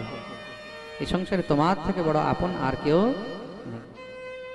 ত্বমেব মাতা চ পিতা ত্বমেব, ত্বমেব বন্ধুশ্চ সখা ত্বমেব, ত্বমেব বিদ্যা দ্রবিণম ত্বমেব, ত্বমেব সর্বম মম দেব দেব। সংসারে একটি তো সম্পর্ক আছে যেখানে সব কিছু মহারাজ একজনকেই বানানো যায়। তাকে পিতাও বানানো যায়, মাতাও বানানো যায়, স্বামীও বানানো যায়, বন্ধুও বানানো যায়। সে হলে তুমি। তার জন্যই তো তোমাকে সবাই জগৎ পিতা বলে, বলে তো, জগৎ মাতা বলে, জগৎ পতি বলে, বলে তো, জগৎ বন্ধু বলে। তাহলে সব কিছু পাওয়ার পরে আমরা আবার তাকে ছেড়ে অন্য জায়গায় যাব? নদীকে পাওয়ার পরে তারপরে কি কেউ কুয়োর কাছে যায়? বলো, প্রেম সে বলো। আমার কাছে বলবো? হ্যাঁ, সবাই শুনবে তো? তাহলে বললে কথাটা মানবে তো? লেখা আছে, একদম যা লেখা আছে তাই বলে দিচ্ছি। কিন্তু লেখা আছে, বাবা বাইরে একদম জায়গা নেই, সবাইকে একটু একটু এগিয়ে আসতে বলুন কৃপা করে। কি বললাম? তাহলে এবার কথাটা শোনো, একটু একটু এগিয়ে আসো। সবাই একটু একটু ভূমি দান করো, নিজের নিজের জায়গাটা দান করো অন্যকে। পুণ্য হবে ভাই, পুণ্য হবে। সবাই একটু একটু এগিয়ে আসো। এক ফোটাও জায়গা নেই আজকে। প্যান্ডেল তো ছাড়া এত বিশাল বড় মাঠ, এখানেও জায়গা নেই।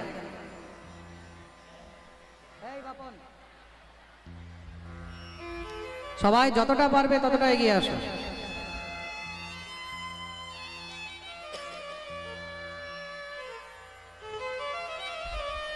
যতটা পারবেন এগিয়ে আসুন। মাঝখানে যে গ্যালারি আছে, ওই গ্যালারির মধ্যে যতজন পারবে ততজন বসে যাও, যে যেখানে পারবে বসে যাও, এগিয়ে চলে আসো। বাইরে প্রচুর ভক্তরা দাঁড়িয়ে আছে। আমাদের রান্নার ভান্ডারীকে বলে দাও চাল আরো বাড়িয়ে দিতে। প্রেম সে বলো, জোর সে বলো, আরো জোরে। আরে পিছনে যারা আছে দোনো হাত তুলে জয় জয় শ্রী।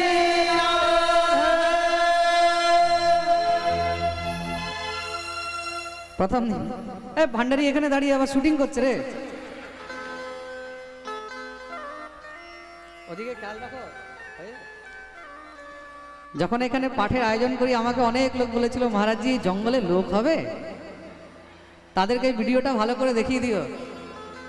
বাজাচ্ছে যখন ভালো করে তালি বাজাও।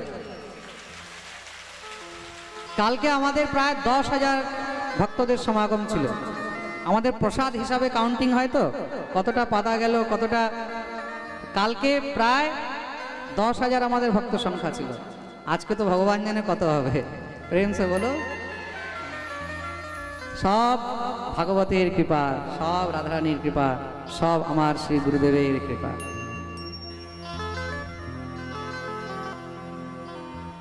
সমস্ত গোপীগণ ভগবানকে এত সুন্দর উত্তর দিলেন, ভগবান আর কিছু বলতে পারলেন না। আসলে ভগবানও গোপীদের পরীক্ষা করছে। গোপীরা পরীক্ষা একদম সব পাস, একদম full marks, first class, first division. ভগবান গোপীদেরকে নিয়ে দিব্য রাস আরম্ভ। বলিয়ে রাস বিহারী ভগবান বাহু প্রসার পরিরম্ভি करालपुर निविस्तनालभन नर्मनखाग्रपाते शैल्यावलोक हसितैर्व्रज सुंदरीणा उत्तम भयन रतिपतिम रमयां चकार। बाहु प्रसार परिरम्भि करालपुर। ভগবান গোপীদেরকে নিয়ে দিব্য রাস করছেন, আনন্দ। দিব্য মহারাজ উন্মত্ত হয়ে নৃত্য চলছে। গোপীদের মনে অভিমান হয়ে গেল। কিসের অভিমান হলো? তাসাম তত সৌভগমদম বীক্ষমানম চ কেশবঃ প্রসমায় প্রসাদায় তত্রৈবান্তরধীয়ত। আসলে যেই জিনিস অপ্রাপ্ত বস্তু তাকে যদি হঠাৎ করে কেউ পেয়ে যায় তখন কি হয়, তখন আর মাথা ঠিক থাকে না। যে ধরা ছোঁয়ার মধ্যে নেই তাকে যদি তুমি কাছে পেয়ে যাও তখন কি হয়, মাথা ঠিক থাকে না। প্রেম সে বলো, গোবিন্দকে কাছে পেয়ে গেছে, অভিমান হয়ে গেছে, কি বলে গোবিন্দ আমাদেরকেই বেশি ভালোবাসে, আমাদেরকে ছাড়া তো গোবিন্দ আর কাউকে ভালোবাসে না। ভগবান দেখলেন जहाँ काम तहाँ राम नहीं, जहाँ राम तहाँ नहीं काम, तुलसी दो न रह सके हैं रवि रजनी एक ठान। ভগবানের পরম শত্রু হলো অভিমান, যেখানে অভিমান থাকে ভগবান সেখানে আর থাকেন না। ভগবান অন্তর্ধান হয়ে গেলেন। অন্তর্হিতে ভগবতী সহসৈব প্রজাঙ্গনা অতপ্যস্তমচক্ষাণাঃ করণ্য ইব यूथपम। ভগবান যখনই অন্তর্ধান হলেন গোপীগণ সব কাঁদতে লেগেছেন, কোথায় গেল শ্যাম, কোথায় গেল। একে অপরকে জিজ্ঞাসা করছেন, দৃষ্টো বহ ক্বচিদশ্বত্থ লক্ষণ্যগ্রোধনো মনঃ নন্দসূনুর্গতো হত্বা প্রেমহাসাবলোকনেই। আরে সখী, তুই দেখেছিস শ্যামকে, তুই কি দেখেছিস শ্যামকে? একে অপরকে জিজ্ঞাসা করছেন, কোথাও যখন আর খুঁজে পায় না কাঁদছে। তরু লতা বৃক্ষ তাদেরকে জিজ্ঞাসা করছে, রে অশোক, আরে বকুল, আরে আম্র, হে তুলসী, তোমরা কি শ্যামকে কোথাও দেখেছ? গোপীগণ খুঁজতে খুঁজতে হঠাৎ করে গোবিন্দের চরণ চিহ্ন দেখতে পেলেন, আর সেই চরণের সঙ্গে কোনো গোপীরও চরণ চিহ্ন রয়েছে। সেই গোপীকে নিশ্চয়ই গোবিন্দরূপী চকরের কোনো চাতকই হতে পারে। প্রেম সে বলো, এই সংসারের মধ্যে গোবিন্দ নিশ্চয়ই যাকে সব থেকে বেশি প্রেম করে তাকেই সঙ্গে নিয়ে গেছে। সে কে? সে অন্য কেউ নয়, অনয়ারাধিত নূনম ভগবান হরিরেশ্বরঃ यन्नो विहाय गोविन्दः प्रीतो यामनयदरः। নিশ্চয়ই সে গোবিন্দের আরাধিকা, যাকে গোবিন্দ প্রাণের থেকে বেশি ভালোবাসে, তাকেই নিজের সঙ্গে করে নিয়ে গেছে। তাহলে আমাদের সবাইকে ত্যাগ করেছে, কিন্তু তবুও তাকে ত্যাগ করেনি। সেই মহাভাগ্যবতী, সে মহাভাগা কে? তিনি অন্য কেউ নয়, তিনি হলেন শ্রী রাধারানী। সেই পদচিহ্ন দর্শন করতে করতে যখন এগিয়ে গেলেন, সেবাকুঞ্জের মহারাজ সেই নিকুঞ্জে প্রবিষ্ট হয়েছেন। গিয়ে দেখছেন সেখানে শ্রী রাধারানীও ক্রন্দন করছেন, তিনিও কাঁদছেন। সবাই ঘিরে বসলেন, হে প্রিয়াজি, শ্যামসুন্দর আমাদেরকে ছেড়ে আপনার সঙ্গে নিয়ে এসেছিল, কিন্তু আপনাকেও কেন ছেড়ে গেল? প্রিয়াজি বললেন, জানো তোমাদেরকে কেন ছেড়েছে? কেন কি তোমাদের মনে অভিমান হয়েছে? তারপরে যখন আমাকে নিয়ে চললেন, আমারও মনে অভিমান হয়ে গেল। আমি ভাবলাম নিশ্চয়ই আমি এই সংসারের মধ্যে শ্রেষ্ঠ, যে গোবিন্দ একমাত্র আমাকেই ভালোবাসে। আমি বললাম, শ্যাম, আমি আর চলতে পারছি না। ন পারয়েহম চলিতুম নয়মাম যত্র তে মনঃ। আমি আর চলতে পারছি না, তুমি আমাকে কোলে করে নিয়ে চলো। এই যে অভিমান আসলো, প্রেমের সমর্পণ হওয়া উচিত, অভিমান কখনো নয়। প্রেম সে বলো, কিন্তু যখনই অভিমান হলো, সঙ্গে সঙ্গে গোবিন্দ আমাকেও ত্যাগ করে চলে গেলেন। আর তখন থেকেই আমি তার জন্য কাঁদছি। হা নাথ রমণ প্রেষ্ঠ ত্বাসি ত্বাসি মহাভুজ দাস্যাস্তে কৃপণায়ামে সখে দর্শয় সন্নিধিম। তাহলে হে প্রিয়াজি, আমরা সেই গোবিন্দকে কি আর পাবো না? নিশ্চয়ই পাবো। যেখানে যেখানে তার গুণগান হয় সে সেখানে দৌড়ে চলে আসে। চলো আমরা সবাই মিলে তার গুণগান করি। যমুনার তটে যমুনা পুলিনে বসে সমস্ত গোপীগণকে নিয়ে সে প্রিয়াজি দিব্য গীত গাইলেন, যাকে গোপী গীত বলা হয়েছে। यत्ते सुजात चरणाम्बुरहं स्तनेषु भीताशने प्रियदधे महि कर्कशेषु तेनाटवीमटसि तद्व्यथतेन किंस्वित् कूर्पादिभिर्भ्रमति धीर्भवदायुषाम्। গোপীগণ দিব্য মহারাজ গোবিন্দের বিরহে করুণ আতর ভাবে ক্রন্দন আরম্ভ করলেন। রুরুদুঃ সস্বরম রাজন কৃষ্ণ দর্শন লালসা। গোপীদের দিব্য আর্ত পুকার শুনে ভগবানও আর থাকতে পারলেন না। দেখতেই দেখতে ভগবান সমস্ত গোপীদের মধ্যে প্রকট হয়ে গেলেন। তাসামাবিরভূৎসারি স্ময়মান মুখাম্বুজঃ পীতাম্বরধরঃ সগুরি साक्षान् मन्मथ मन्मथ। बोलिए रास बिहारी भगवान की जय। ভগবান প্রকট হলেন, গোপীগণ গোবিন্দকে পেয়ে সঙ্গে সঙ্গে মহারাজ চরণে গড়াগড়ি দিতে লেগেছেন। হে শ্যাম, তুমি একবার আমাদেরকে ছেড়ে গেছো, আবার যদি তুমি ছেড়ে যাও তাহলে আর আমরা বেঁচে থাকতে পারব। গোবিন্দ বললেন, চিন্তা করো না, আমি তো তোমাদের প্রেমের ঋণী হয়ে রইলাম। না পারেহম নিরবধ্য সংযোজাম, আমি তোমাদের এই ঋণ কখনো শোধ করতে পারবো না। স্বসাধু কৃত্যম বিবুধায় শাপিবহ, या मा भजन् दुर्जरगेह शृङ्खला समृष्ट्य तद्वः प्रतियातु साधुना। গোপীগণ বললেন, তাহলে প্রভু এই রাস কি পূর্ণ হবে না? ভগবান বললেন, নিশ্চয়ই পূর্ণ হবে। দেখতে দেখতে ভগবান কি করলেন, এক থেকে অনেক হয়ে গেলেন। রাসোৎসবঃ সম্প্রবৃত্ত গোপী মণ্ডলমণ্ডিতঃ যোগেশ্বরেণ কৃষ্ণেন তাসাম মধ্যের্দ্বয়োর্দ্বয়ো। প্রত্যেকটি গোপীর সঙ্গে দুটি করে কৃষ্ণ রূপ ধারণ করলেন, গোপীর ডানেও কৃষ্ণ আর বামেও কৃষ্ণ। গোপীরা যেই দিকে তাকাবে সেদিকেই কৃষ্ণ, এখন অভিমানের জন্য কোনো জায়গা রাখলেন না। এতক্ষণ যেটা রাস ছিল সেটা এখন রাস নেই, সেটা মহারাস হয়ে গেছে। বলিয়ে মহারাস বিহারী ভগবান। এই রাস দর্শন করার জন্য কৈলাস থেকে দেবাদিদেব মহাদেব এসেছেন।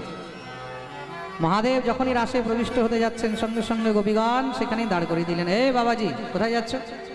আরে সখী, আমি রাসের দর্শন করতে এসেছি। তা তুমি জানো না রাসের মধ্যে কোনো পুরুষের প্রবেশ নেই, তাহলে গোপী ছাড়া রাসে অন্য কারোর প্রবেশ নেই। তাহলে সেটা কি করে সম্ভব? বলে, যাও গিয়ে মানসরোবরে ডুব দিয়ে আসো, রাধারানী কৃপা সেখানে প্রাপ্ত করবে। গোপী ভাব পেলেই তুমি রাসে প্রবেশ পাবে। ভোলেনাথ আর দেরি করেননি মহারাজ। যেই হাড়ের মালা, যেই সর্প মহারাজ, যেই মুন্ডমালা কোনো সময় গলা থেকে নিচে খুলে না, সেগুলো সব মহারাজ একদম খুলে মুলে সোজা ঝাঁপ দিয়েছে একদম মানসরোবরে। ডুব দিয়ে যখনই বেরিয়ে এসেছে ভোলা একদম ভোলি হয়ে গেছে। ভোলেনাথ গোপী হয়ে গেলেন, নাম হলো গোপেশ্বর। বলিয়ে গোপেশ্বর মহাদেব। গোপীরূপ প্রাপ্ত করে ভোলেনাথ রাসের মধ্যে প্রবেশ পেলেন। ভোলেনাথ রাসে প্রবেশ পেয়ে গেছেন। আহা, দিব্য রাস আরম্ভ হলো। রাস কেমন ভাবে হচ্ছে একটু আমরাও দর্শন করি। হ্যাঁ, কি বলছেন? गोकुल में देखो, वृंदावन में देखो रे, मुरली बाजे रे, श्याम संग राधा नाचे रे, श्याम संग राधा नाचे रे। गोकुल में देखो, वृंदावन में देखो रे, मुरली बाजे रे। दोनों हाथ खुले, ताली शबा करे सबाई। राधा नाचे रे, श्याम संग राधा नाचे रे।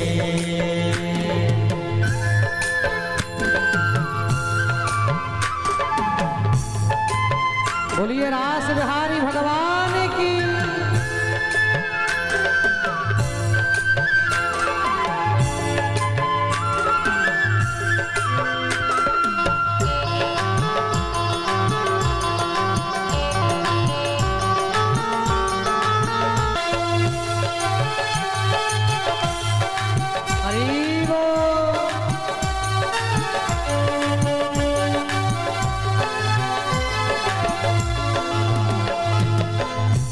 छम नाचे राधा रानी, उनके मीठी मुरलियाँ हो। छम छम नाचे राधा रानी, सुनके मीठी मुरलियाँ हो। छम छम नाचे राधा रानी, सुन के मीठी मुरलियाँ हो। छम छम नाचे राधा रानी, आइए श्याम छवि पर सब बलिहारी, गोपी ग्वाल और गैया हो। श्याम छवि में सब बलिहारी, गोपी ग्वाल और गैया। सरर सरर चाले रे पवन पुरवैया रे, मेघा साजे रे, श्याम संग राधा नाचे रे, श्याम संग राधा नाचे रे। तुलसी बट पर यमुना तट पर कान्हा रास रचाए हो। कान्हा रास रचाए हो। गोपी बनकर शंकर आए, गोपेश्वर कहलाए हो। गोपी बनकर शंकर आए, गोपेश्वर कहलाए। डम डम डम डमरू बाजे कान्हा की मुरली पर, सब जग नाचे रे श्याम संग राधा नाचे रे, श्याम संग राधा नाचे रे।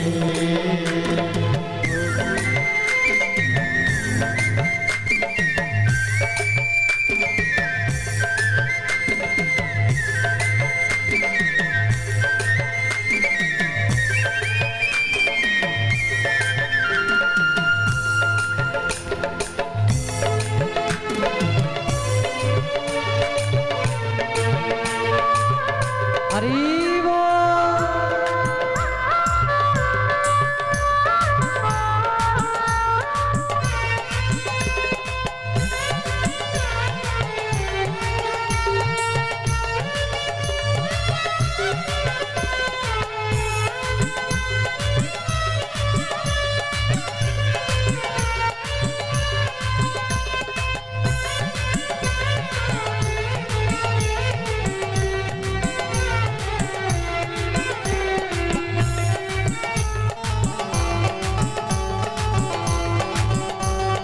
श्री राधे।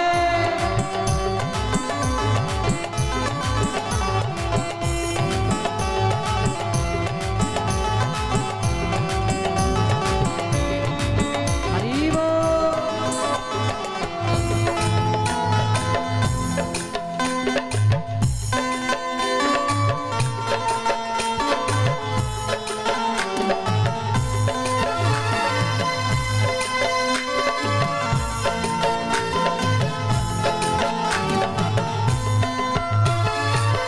चंद्र किरण सो श्याम सलोनो, दो आंखें कजरारी। चंद्र किरण सो श्याम सलोना, दो आंखें कजरारी। ठुमक ठुमक नाचे गोपियन के संग, जग का पालन हारी हो। ठुमक ठुमक नाचे गोपियन के संग, जग का पालन हारे। श्याम बिहारी संग राधा सुकुमारी भी, संग में राजे रे श्याम संग राधा नाचे रे, श्याम संग राधा नाचे। गोकुल में देखो वृंदावन में देखो रे, मुरली बाजे रे श्याम संग राधा नाचे रे, श्याम संग राधा नाचे।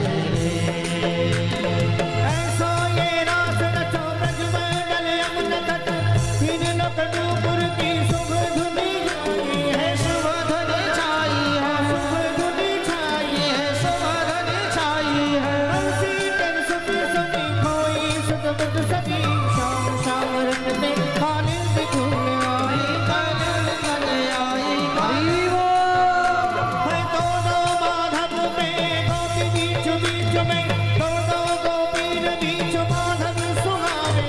माधव सुहावे, माधव सुहावे, ओ माधव सुहावे। रास रचा ब्रज में कालिंद तट, देवतन कमन भी देखन तुलन जावे। देखन दुलल चावे, देखन दुलल चावे।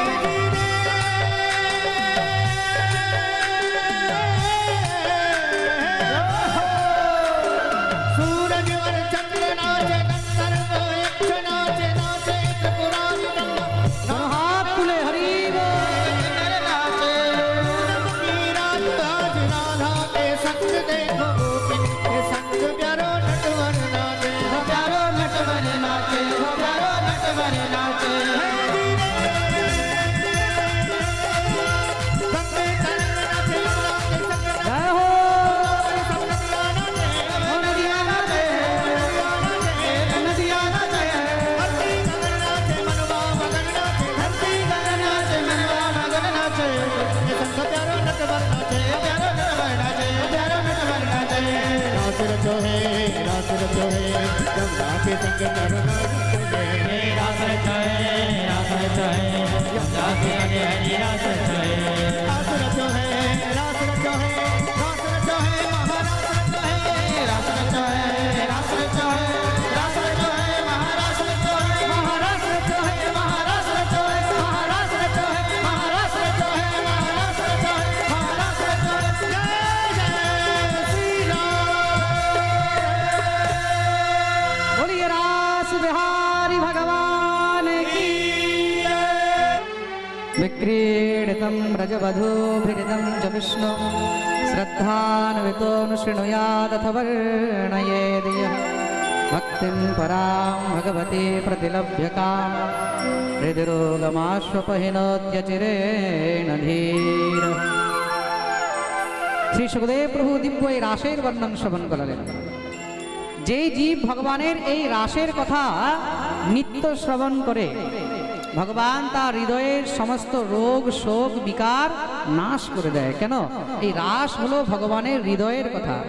খুব মন দিয়ে শুনবে। রাস কি? রাস হলো ভগবানের হৃদয়ের কথা। প্রেম সে বলো, আরে বলো না, আরো জোরে, আরো জোরে, আরো জোরে। জয় জয় শ্রী রাধে। শ্রী সুখদেব প্রভু এই প্রকার দিব্য রাসের আনন্দময় কথা বর্ণন শ্রবণ করালেন। এই রাস হলো গোবিন্দের প্রাণের কথা। কিসের কথা? জোরে বলো। প্রাণের। যেরকম আমাদের প্রাণ রয়েছে তদ্রূপ ভগবানের প্রাণ রাসের মধ্যে রয়েছে। কিসের মধ্যে রয়েছে? রাস। রসো বৈসহ, যেটা অনন্ত কোটি জগতের অনন্ত কোটি ব্রহ্মাণ্ডের রস যেখানে একত্র হয়েছে তার নাম হলো রাস। এই রাস হলো ভগবানের প্রাণ। আমাদের মধ্যেও প্রাণ আছে না? প্রাণ আছে তো? কার কার মধ্যে প্রাণ আছে? মহারাজজি সবার মধ্যে আছে। কটা প্রাণ আছে? দুটো নাকি? কটা আছে? একটা। আচ্ছা, জেনে রাখো, বারবার আমি পাঠের মধ্যে বলি, আমাদের সবার মধ্যে 5টি প্রাণ আছে। কটি প্রাণ আছে? 5টি প্রাণ, যাকে পঞ্চপ্রাণ বলা হয়েছে। কি বলা হয়েছে? পান, অপান, ব্যান, সমান আর উদান, এই পঞ্চপ্রাণ যুক্ত হলো আমাদের দেহ। তদ্রূপ ভাগবতের যে 5টি প্রাণ, সেটা হলো রাসের 5 অধ্যায়, যাকে রাস পঞ্চাধ্যায়ী বলা হয়েছে। তো মন দিয়ে শুনবে, রাসের 5টি অধ্যায় হলো ভাগবতের প্রাণ, ভগবানের প্রাণ। প্রেম সে বলো। আর এই রাসের মধ্যে শুধু ব্রজের গোপীরাই ছিল না, এই রাসের মধ্যে অনন্ত কোটি ব্রহ্মাণ্ডের গোপীরা ছিল। তো মন দিয়ে শুনবেন। গোবিন্দ নীলামৃতে খুব সুন্দর বর্ণন রয়েছে ভগবানের এই রাসের মধ্যে কারা কারা ছিলেন। গর্গসংহিতায় বর্ণন রয়েছে এই রাসের মধ্যে কারা কারা ছিলেন। এই রাসের মধ্যে ব্রজ গোপীগণ, স্বর্গের সমস্ত কৃষ্ণ অনুগামিনী গোপীগণ, আর শুধু স্বর্গের নয়, পিতৃলোকের গোপীগণ, গন্ধর্ব লোকের গোপীগণ, সুতল লোকের গোপীগণ, যারা যারা গোবিন্দকে নিজের প্রাণনাথ রূপে চেয়েছে, তারা সমস্ত এই রাসের মধ্যে একত্র হয়েছে। কে কে কোথা কোথা থেকে এসেছে এই রাসের মধ্যে? হ্যাঁ, আমাদের এই লক্ষ্মীনারায়ণপুরে এই দিব্য শ্রীমদ্ ভাগবতের মধ্যে, এই রাসের মধ্যে, এখানেও কি কম গোপীরা এসেছে বাইরে থেকে? অত দূর দূর থেকে না এসেছে, সাঁইথিয়া থেকে এসেছে আজকে। হ্যাঁ, গোপী গোয়ালা সব চলে এসেছে। হ্যাঁ, সাঁইথিয়া থেকে এসেছে, বহরামপুর থেকে এসেছে, সিউড়ি থেকে এসেছে, দুরাজপুর থেকে এসেছে। এগুলো তো হলো আশেপাশের। এবার যাওয়া আরও দূরে, মালদা থেকে এসেছে, কুচবিহার থেকে এসেছে, শিলিগুড়ি থেকে এসেছে, আসাম থেকে এসেছে, ত্রিপুরা থেকে এসেছে, কলকাতা থেকে এসেছে, মেদিনীপুর থেকে এসেছে, বাঁকুড়া থেকে এসেছে, পুরুলিয়া থেকে এসেছে, বসিরহাট থেকে এসেছে, মালঞ্চ থেকে এসেছে, আমি তো আরো নামও জানি না, তারকেশ্বর থেকে এসেছে, হুগলি, পশ্চিমবাংলার কোনো ডিস্ট্রিক্ট বাকি আছে কিনা আমি জানি না। প্রেম সে বলো। বর্ধমান থেকে এসেছে, মঙ্গলকোট থেকে এসেছে, কাটোয়া থেকে এসেছে, কালনা থেকে এসেছে, সন্দেশখালি থেকে এসেছে, বাহ কত নাম, চুচুড়া থেকে এসেছে, আন্দামান নিকোবর আইসল্যান্ড থেকে এসেছে। ওরে বাপরে, মনে হচ্ছে সম্পূর্ণ মহারাজ ব্রহ্মাণ্ডের সমস্ত সব ভক্তরা এসে উপস্থিত হয়ে গেছে।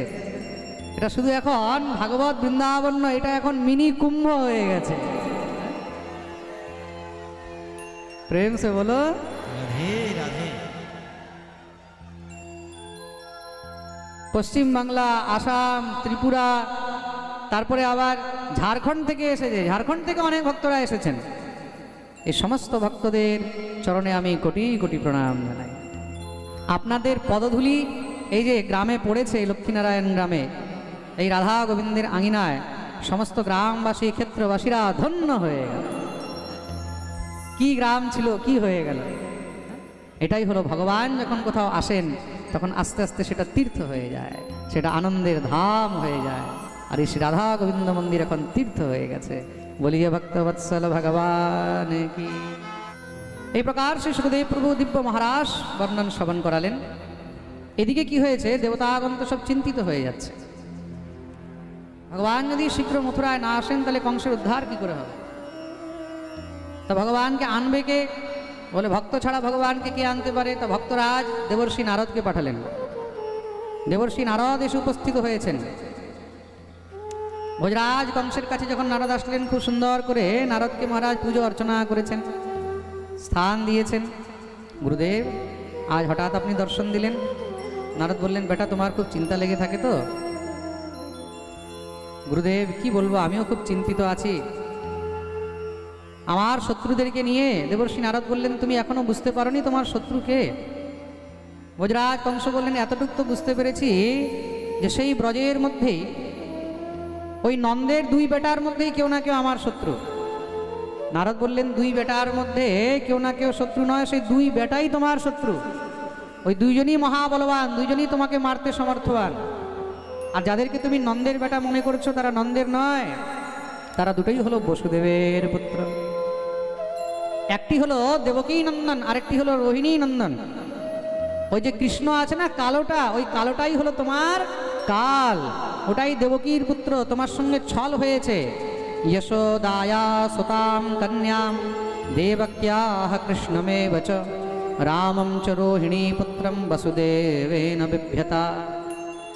তোমার সঙ্গে ছল হয়েছে। রাত্রির অন্ধকারে বসুদেব নিজের পুত্রকে যশোদার কাছে রেখে তার কন্যাকে নিয়ে এসেছে। আর মনে রাখবে, সেই কৃষ্ণই কিন্তু তোমার বধ করিবে।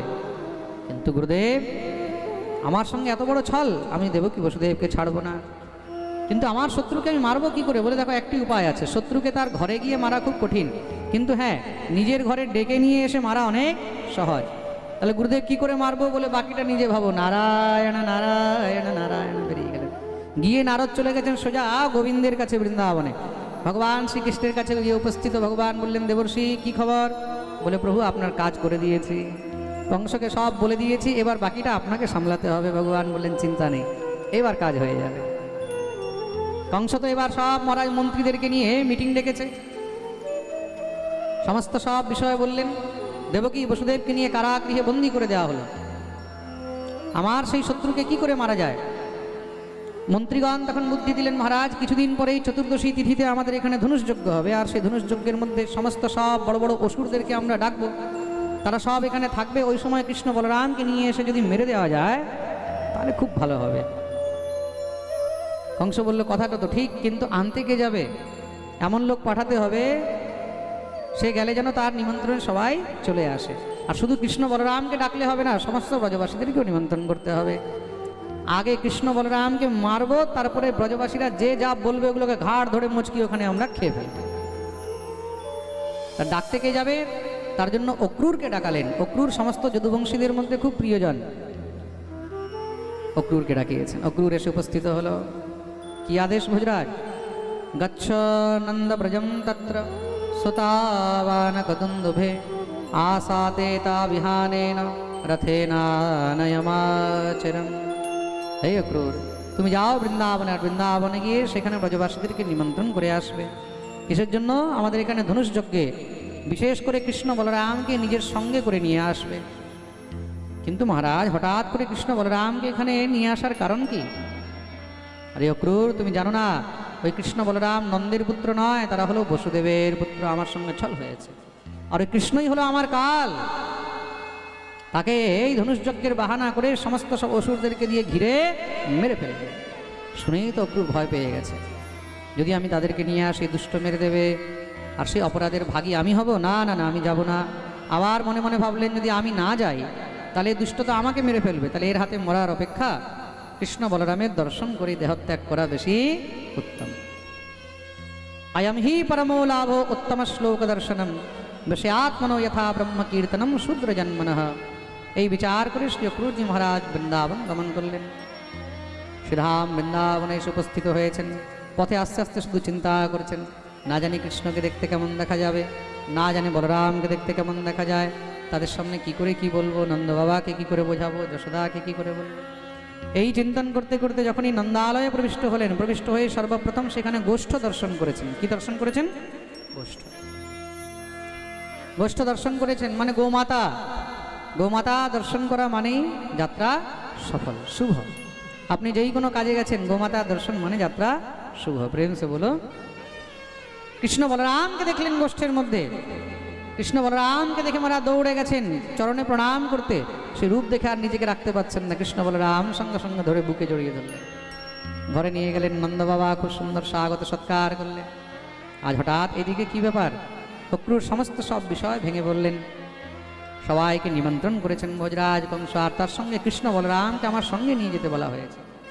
মা ভগবতী যশোমতী বললেন, কৃষ্ণ বলরাম কোথাও যাবে না, বাকি সবাইকে নিয়ে যাও।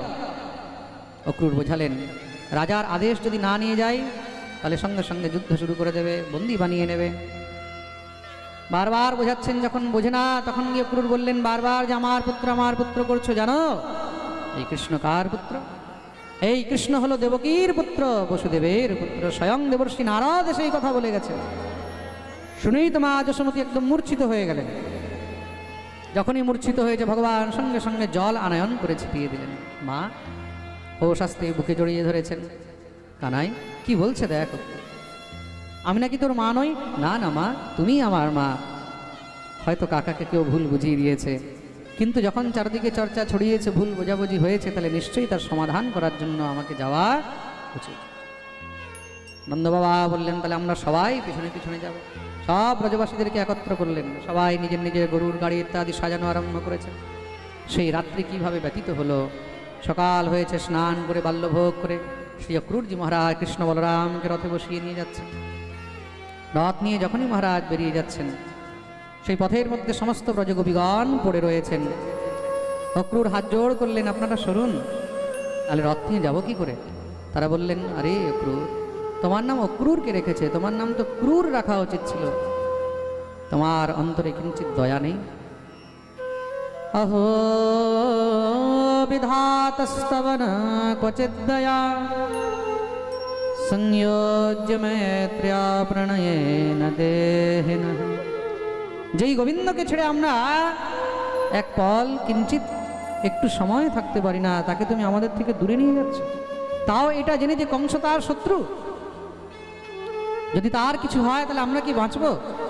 তার বিরহে আমাদের প্রাণ বেরিয়ে যায়, তার থেকে ভালো যে তুমি আমাদের বুকের উপর দিয়ে রথ চালিয়ে নিয়ে যাও। অক্রূর একদম নিঃশব্দ হয়ে গেলেন, গোবিন্দের দিকে তাকিয়েছেন। ভগবান রথ থেকে নিচে নেমে সমস্ত গোপীদেরকে ওঠালেন। ভগবান তাদেরকে বুঝিয়েছেন, দেখো শুধু 2 দিনেরই তো কথা, আজকে যাচ্ছি, কাল ধনুষযজ্ঞ, পরশুদিন ফিরে চলে আস। ভগবান বুঝিয়ে রথে উঠে বসলেন। অক্রূর নিয়ে চলছেন। চলতে চলতে মনে ভয় হচ্ছে, এই সুন্দর সুকুমাল দুটি বাচ্চাকে কংস মেরে ফেলবে। ভগবান দেখলেন মনে যদি ভয় থাকে তাহলে তার অন্তরে বিশ্বাস হবে না। ভগবান বিচার করলেন তার ভয়টাকে কাটাতে হবে। অক্রূর ত্রিকাল সন্ধ্যা করেন, 3 বেলা স্নান করে আহ্নিক করা। মধ্যাহ্নকালে যমুনার তটে রথ দাঁড় করিয়ে যখনই স্নান করতে যমুনার জলে প্রবিষ্ট হলেন, প্রবিষ্ট হতেই দেখছেন সেখানে সেই কৃষ্ণ বলরাম জলের ভিতরে। আবার উঠে দেখলেন সে তো রথে, আবার যখন ডুব দিয়েছেন আবার দেখছেন জলে, এই কি দেখলাম।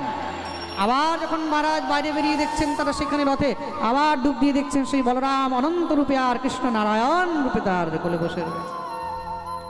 সহস্র শিরসম দেবম সহস্র ফণমলিনম নীলাম্বরম বিশ্বশ্বেতম শৃঙ্গে শ্বেতমিব স্থিত।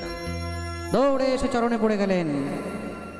ভগবান বললেন, কাকার ভয় লাগে না তো? বলে, আর ভয় নেই, বুঝে গেছি আমার সঙ্গে আমি কংসের কাল নিয়ে যাচ্ছি। মথুরায় গিয়ে উপস্থিত হলেন। এদিকে সব রাখাল বালকরা, সব ব্রজবাসীরা এসে উপস্থিত হয়েছেন। ভগবান রাত্রি বিশ্রাম করেছেন। সকাল হতেই ভগবান রাখাল বালকদেরকে নিয়ে মথুরা নগর ভ্রমণ করতে বেরিয়েছেন। চারদিকে ভিড় লেগে গেছে ভগবানকে দেখার জন্য। এত ভিড় দেখে সব রাখাল বালকরা সংকোচ করছে। প্রাসাদ শিখরারূঢ়া প্রত্যুৎফুল্ল মুখাম্বুজাঃ অভ্যবর্ষণ সৌমনস্যৈঃ প্রমদাবলকেশব। প্রাসাদ শিখরারূঢ়া, নিজের নিজের প্রসাদ মানে নিজের নিজের ঘরের সবাই ছাতের উপরে দাঁড়িয়ে গেছে। সেখান থেকে দাঁড়িয়ে গোবিন্দকে দেখবে। নারীগণ সব নিজের নিজের কাজ ছেড়ে দিয়ে মন্ত্রমুগ্ধ হয়ে গোবিন্দের দিকে তাকিয়ে রয়েছে। পুরুষগণ সব নিজের নিজের কাজ ছেড়ে দিয়ে গোবিন্দের দিকে তাকিয়ে রয়েছে। ভিড় লেগে গেছে। রাখাল বালকরা বলছে, কানাই দেখ না, কেমন জানি লাগছে, আমাদেরকে লজ্জা লাগছে, সবাই শুধু আমাদের দিকেই তাকাচ্ছে। গ্রামের গোয়ালা তো, ভালো কাপড় চোপড়ও পরে আসেনি, সবাই ভাবছে এরা কোথা থেকে চলে আসলো। শুনেছি ভোজরাজ কংস তোর মামা। বলে, হ্যাঁ শুনেছি তো আমিও। তা তোর মামার বাড়িতে এসেছি, একটু দেখ না আমাদের জন্য কিছু একটু ভালো যদি বস্ত্রের ব্যবস্থা হয়। ভগবান বললেন, চলো দেখি। ভগবান তাদেরকে নিয়ে একটু এগিয়ে গেলেন। সেখানে গিয়ে দেখছেন ধোবি ঘাট, খুব সুন্দর সুন্দর বস্ত্র মহারাজ ছড়ানো রয়েছে। সেখানে যে মুখ্য ধোবি, তার কাছে গিয়ে উপস্থিত হলেন। ভগবান তাকে বলছেন, সয়াচিত ভগবতা পরিপূর্ণেন সর্বতঃ। মামাজি প্রণাম, আমরা বৃন্দাবন থেকে এসেছি। হ্যাঁ আচ্ছা আচ্ছা, কি হয়েছে? ভোজরাজ কংস আমাদের মামা হন, একটু কৃপা করে কিছু বস্ত্র আমাদেরকে কিছুক্ষণের জন্য ধার দেবেন, যাওয়ার সময় আমরা আপনাকে দিয়ে যাব। তার যদি কিছু মূল্য হয় সেটাও দিয়ে যাব। তোমাদের এত বড় দুঃসাহস, এই রাজ পরিবারের বস্ত্র তোমাদের মতন গোয়ালাদের জন্য? বলো এখান থেকে, নলে এক্ষুনি মেরে শেষ করে দেবো। ভগবান কুপিত হয়ে গেলেন। ভগবান কোনোদিন কারোর কাছে কিছু চায় না, কখনো চায়নি। প্রথমবার ভগবান চেয়েছেন কাদের জন্য? নিজের সখাদের জন্য। সা ইয়াচিত ভগবতা পরিপূর্ণেন সর্বতঃ। আর ভগবানকে যখনই মারা অপশব্দ বলেছে, সঙ্গে সঙ্গে ক্রুদ্ধ হয়ে গেলেন। ক্রুদ্ধ হয়ে সাক্ষেপম রুষিত প্রাহ ভৃত্যোরাজ্ঞ সুদূরমদঃ মেরেছেন জোরে এক থাপ্পড়। মারতেই মারা মাথা একদম খসে আলাদা। সেখানেই তার গোবিন্দায় নমো নমঃ উদ্ধার করে দিলেন।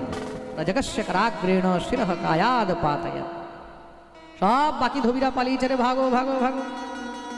সেই নন্দের বেটা যে বড় বড় অসুরদেরকে মেরেছে। ভগবান বললেন, যাকে যেটা পছন্দ হয় বস্ত্র নাও, পরে নাও।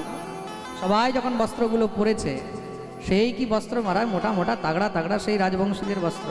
আর পাতলা পাতলা গোয়ালা এক একটা পায়জামার মধ্যে দুজন করে ঢুকে যাচ্ছে, এক একটা পাঞ্জাবির মধ্যে মারা দুজন করে ঢুকে যাচ্ছে। যেমন তেমন করে পরে টোরে বেঁধে টেঁধে এবার চলছে। সবাই বলছে, কানাই মনে হয় আগেই বোধহয় ভালো ছিল, এখন তো আরও খারাপ লাগছে, দেখ না যদি একটু কিছু ফিটিং টিটিং হয়। ভগবান বললেন, চলো দেখি। একটু এগিয়ে গেলেন। সেখানে এক দর্জির উপরে কৃপা করলেন। সেই দর্জি খুব সুন্দর করে বস্ত্রগুলোকে মহারাজ একদম সেটিং করে পরিয়ে দিলেন।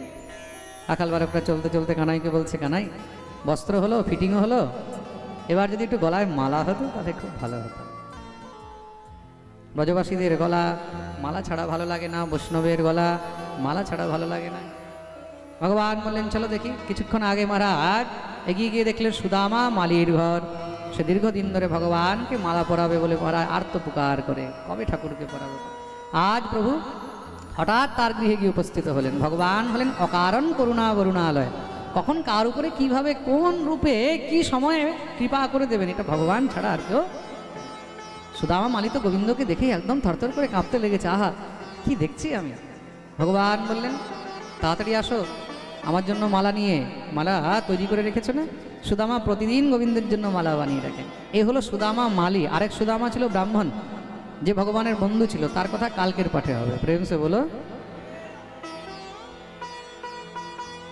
ভগবানকে সুন্দর করে মাল্য অর্পণ করলেন, সব সখাদেরকে মালা দিয়েছেন। ভগবান সুদামা মালির উপরে কৃপা করলেন। সুদামা বললেন, প্রভু আজ আমার গৃহে বিশ্রাম করুন। ভগবান বললেন, তোমার ঘরে পরে আসবো, চিন্তা। কৃপা করে ভগবান এগিয়েছেন। রাখাল বালকরা বলছে, কানাই বস্ত্র হলো, ফিটিংও হয়ে গেল, মালাও হয়ে গেল, এবার যদি মাথায় একটু চন্দন হতো তাহলে আর একটু ভালো লাগতো। ভগবান বললেন, বাহ, তোমাদের তো দেখছি ডিমান্ড বেড়েই যাচ্ছে। ওই যে একটা কথা আছে না, আসতে দিলে বসতে চায়, বসতে দিলে খেতে চায়, খেতে দিলে। তোমাদেরকে আঙুল ধরালাম, তোমরা পুরো হাত ধরে নিচ্ছ। কিন্তু ভক্তের বাঞ্ছা পূর্ণ করে শ্রীনন্দেরও নন্দন। ভগবান বললেন, তাও হবে, চলো। একটু এগিয়ে গেছেন, সামনে থেকে 3 জায়গা থেকে টেড়িমেড়ি কুবড়ি আসছে, কুবজা মলয়োদ্ধর চন্দন ঘষে নিয়ে যাচ্ছে। কি সুন্দর সুগন্ধ সেই চন্দনে। ভগবান সুগন্ধ পেয়ে দৌড়ে গেলেন তার দিকে। ভগবান হাসতে হাসতে তাকে সম্বোধন করলেন, ও সুন্দরী। বলতেই তো সঙ্গে সঙ্গে মহারাজ কুবজা একদম খেপে গেছে। 3 জায়গা থেকে টেড়িমেড়ি কুবড়ি, তাকে যদি কেউ সুন্দরী বলে আর শুনতে ভালো লাগবে? ভাবছে না জানি কি কি বলবে, কিন্তু যখনই গোবিন্দের দিকে তাকিয়েছে, গোবিন্দের সেই মুখের হাসি দেখেই সব ভুলে গেছে। হে শ্যাম সুন্দর, এই জগতে সবাই আমাকে কুবজা বলে, কুবড়ি বলে, আর তুমি আমাকে সুন্দরী বলে আমাকে ব্যঙ্গ করছো। ভগবান বললেন, না না না, জগতের জীব বাইরের সৌন্দর্যতা দেখে, আর আমি অন্তরের সৌন্দর্যতা দেখি। তুমি কে সুন্দরী? তোমার পরিচয় কি? নিজের পরিচয় দিলেন। দাস্যস্মহং সুন্দর কংসম্মতাম ত্রিবক্রনামায়নুলেপকর্মণি মদভাবিতম ভোজপতে রতিপ্রিয়ম বিনায়ুবাম পুণ্যতমস্তদর্হতি। দাস্যস্মহং সুন্দর কংসম্মতাম, আমি কংসের রাজদাসী। ভোজরাজ কংস আমার হাতের ঘষা চন্দন ছাড়া অন্য কার হাতের চন্দন গ্রহণ করেন না। আমার নাম হলো সৈরন্ধ্রী। ভগবান বললেন, বাহ, তোমার চন্দনের কি সুন্দর সুগন্ধ, এই কিঞ্চিত চন্দন কি আমরা পাবো? কুবজা বললেন, হে শ্যামসুন্দর, এই চন্দনের জন্য তোমার থেকে উত্তম পাত্র আর আমি খুঁজেও পাবো না। তোমার মাথায় যদি আমি নিজের হাতের ঘষা চন্দন দিতে পারি, তাহলে আমার জীবন ধন্য হবে। ভগবানকে চন্দন অর্পণ করলেন, সব রাখাল বালকদেরকেও দিয়েছেন। ভগবান বললেন, একটু চোখটা বন্ধ করো তো। চোখ বন্ধ করতেই ভগবান সঙ্গে সঙ্গে মহারাজ তার ঠড়িটাকে ধরলেন, ধরে পাগুলোকে নিজের চরণ দিয়ে চেপেছেন। চেপে জোরে যখনই টান দিয়েছে, 3 জায়গা থেকে টেড়ি একদম কাট কাট কাট করে সোজা হয়ে গেছে। ভগবান সুন্দরী বললেন, সুন্দরী করে দেখিয়ে দিলেন। বলিয়া ভক্তবৎসল ভগবান কি জয়। ভগবতী কুবজা যখনই নিজের দিকে তাকিয়েছে, দেখে আর বিশ্বাস হচ্ছে না, আমি সেই কুবজা। কুবজার একদম রূপ পরিবর্তন হয়ে গেছে। গোবিন্দের হাত ধরে টানতে লেগেছে। ভগবান বললেন, কি হলো, কি করছো? বলে, তোমাকে আমার ঘরে নিয়ে যাব। কেন? বলে, আমি মন প্রাণ ভরে তোমার সেবা করতে চাই। ভগবান বললেন, কেন, কি হলো? বলে, তোমার সঙ্গে আমার প্রেম হয়ে গেছে, তোমার সঙ্গে প্রেম হয়ে গেছে, আর তোমাকে ছাড়বো না। ভগবান বললেন, চিন্তা করো না, আমি পরে আসবো, এখন অনেক কাজ আছে। বলে, না না না, तेरे संग में रहेंगे ओ मोहना, तेरे संग में रहेंगे ओ मोहना, तेरे संग में रहेंगे ओ मोहना, तुम्हें अपना कहेंगे ओ मोहना, तुम्हें अपना कहेंगे ओ मोहना। बोलिए भक्तवत्सल भगवान की। ভগবান কুবজাকে কথা দিলেন, দিয়ে ভগবান বলদেব প্রভুকে সঙ্গে নিয়ে ধনুষ যজ্ঞে প্রবেশ করেছেন। দেখতে দেখতে ভগবান সেই ধনুষকে একদম খেলনার মতন তুলে নিয়ে মাঝখান থেকে 2 ভাগ করে ভেঙে দিলেন। 3 লোকে সেই আওয়াজ শোনা গেছে ধনুষ ভঙ্গে। কংস তো শুনেই থরথর করে কাঁপতে লেগেছে। কংসের যত অনুচরগণ ছিল তারা সব মারা তেড়ে এসেছে। ভগবান সঙ্গে সঙ্গে ধনুষের 2 টুকরো নিয়ে 2 ভাই দেখতে দেখতে এক এক করে সবার গোবিন্দায় নমো নমঃ উদ্ধার করে দিলেন। সেখান থেকে ভগবান এবার রঙ্গমঞ্চে প্রবেশ করতে গেছেন। রঙ্গমঞ্চের দুয়ারের মধ্যে বিশাল বড় হাতি দাঁড়িয়ে রয়েছে, নাম হলো কুবলয়া পীড়। সেই হাতি যখনই ভগবানের দিকে তেড়ে এসেছে, ভগবান দৌড় দিয়ে গিয়ে এক লাফ দিয়ে মারা, লেজ ধরে মারা, ঘোরাতে ঘোরাতে যখনই ছুড়ে মেরেছে, সেখানেই তার গোবিন্দায় নমো কুবলয়া পীড় হাতির উদ্ধার করে দিলেন। তার 2টি দাঁত 2 ভাই ভেঙে কাঁধে নিয়ে চলছেন। যখনই রঙ্গমঞ্চে প্রবেশ করেছেন, প্রবেশ করতেই মহারাজ সেখানে সব একদম চমকে গেছে। ভোজরাজ কংস থরথর করে কাঁপতে লেগেছেন। ভগবান বললেন, মামাজি প্রণাম। মামাজির তো একদম হালুয়াটাই ভেবেছিল যে আমার কাছে পৌঁছাবে কি করে, সৈন্যরা মেরে দেবে, নলে কুবলয়া পীড় হাতি মেরে দেবে, কিন্তু ভগবান তো সামনে এসে উপস্থিত। ভগবান বললেন, মামাজি খুব ভালো স্বাগত আপনি করে রেখেছেন। ভোজরাজ বলল, আরো বড় স্বাগত এখানে সামনে দাঁড়িয়ে রয়েছে। এই যে বড় বড় পালোয়ানগুলো দেখছো না, এদের সঙ্গে একটু তোমাদের মল্ল যুদ্ধ দেখতে চাই। কে কে? চাণুর, মুষ্টিক, সল, তোষল, কুট। ভগবান বললেন, আমরা তো ছোট বাচ্চা, আমরা এদের সঙ্গে কি যুদ্ধ করব? চাণুর, মুষ্টিক বললেন, না বালো না কিশোরস্তম বলশ্চ বলিনাম্বরঃ। তোমরা নিজেকে বাচ্চা বলছো, তোমরা মহাবলবান, আমাদের সঙ্গে যুদ্ধ করো। ভগবান বললেন, তাই হোক। দুই ভাই নেমে গেলেন আখড়ায়। ভগবান চাণুরকে ধরেছে, বলদেব মুষ্টিককে ধরলেন। দেখতেই দেখতে মহারাজ জোরে আমন ধবি পাছাড় দিয়েছে, সেখানেই তাদের গোবিন্দায় নমো নমঃ। সঙ্গে সঙ্গে সলতোষাল এসে মহারাজ পিছন থেকে ধরেছে ভগবান, সেই দুইজনকেও সেইখানে এমন পটক মেরেছে, সেখানেই শেষ। কূট দৌড়ে এসেছে, বলদেব প্রভু কূটকে ভালো করে কুটে দিয়েছে। এবার তো ভোজরাজ কংস জোরে জোরে চেঁচাচ্ছে, এদেরকে মেরে ফেলো, বন্দি বানিয়ে নাও। ভগবান বললেন তুই মামাকে দেখ, বাকিগুলোকে আমি দেখছি। বলদেব প্রভু বাকিদেরকে মহারাজ দেখতে লাগলেন। স্বয়ং শ্রীকৃষ্ণ এক লাফ দিয়ে মঞ্চে উঠেছেন। কংস যখনই তেড়ে এসেছে ভগবান মারলেন জোরে এক ঘুষি, মারতেই মহারাজ নিচে পড়েছে। ভগবান তার চুল ধরে মঞ্চ থেকে এবার টেনে নিচে নামাচ্ছেন। কংস জোরে জোরে চেঁচাচ্ছে, ছেড়ে দে ছেড়ে দে ছেড়ে দে। ভগবান বললেন মামা দেখেছো কার চুল ধরে টানলে কেমন কষ্ট লাগে, এইভাবেই তুমি আমার মায়ের চুল ধরে টেনে নামিয়েছিলে। ভগবান কার ঋণ কখনো বাকি রাখেন না। নিচে নামিয়ে ভগবান বুকের উপরে উঠে বসে গেলেন।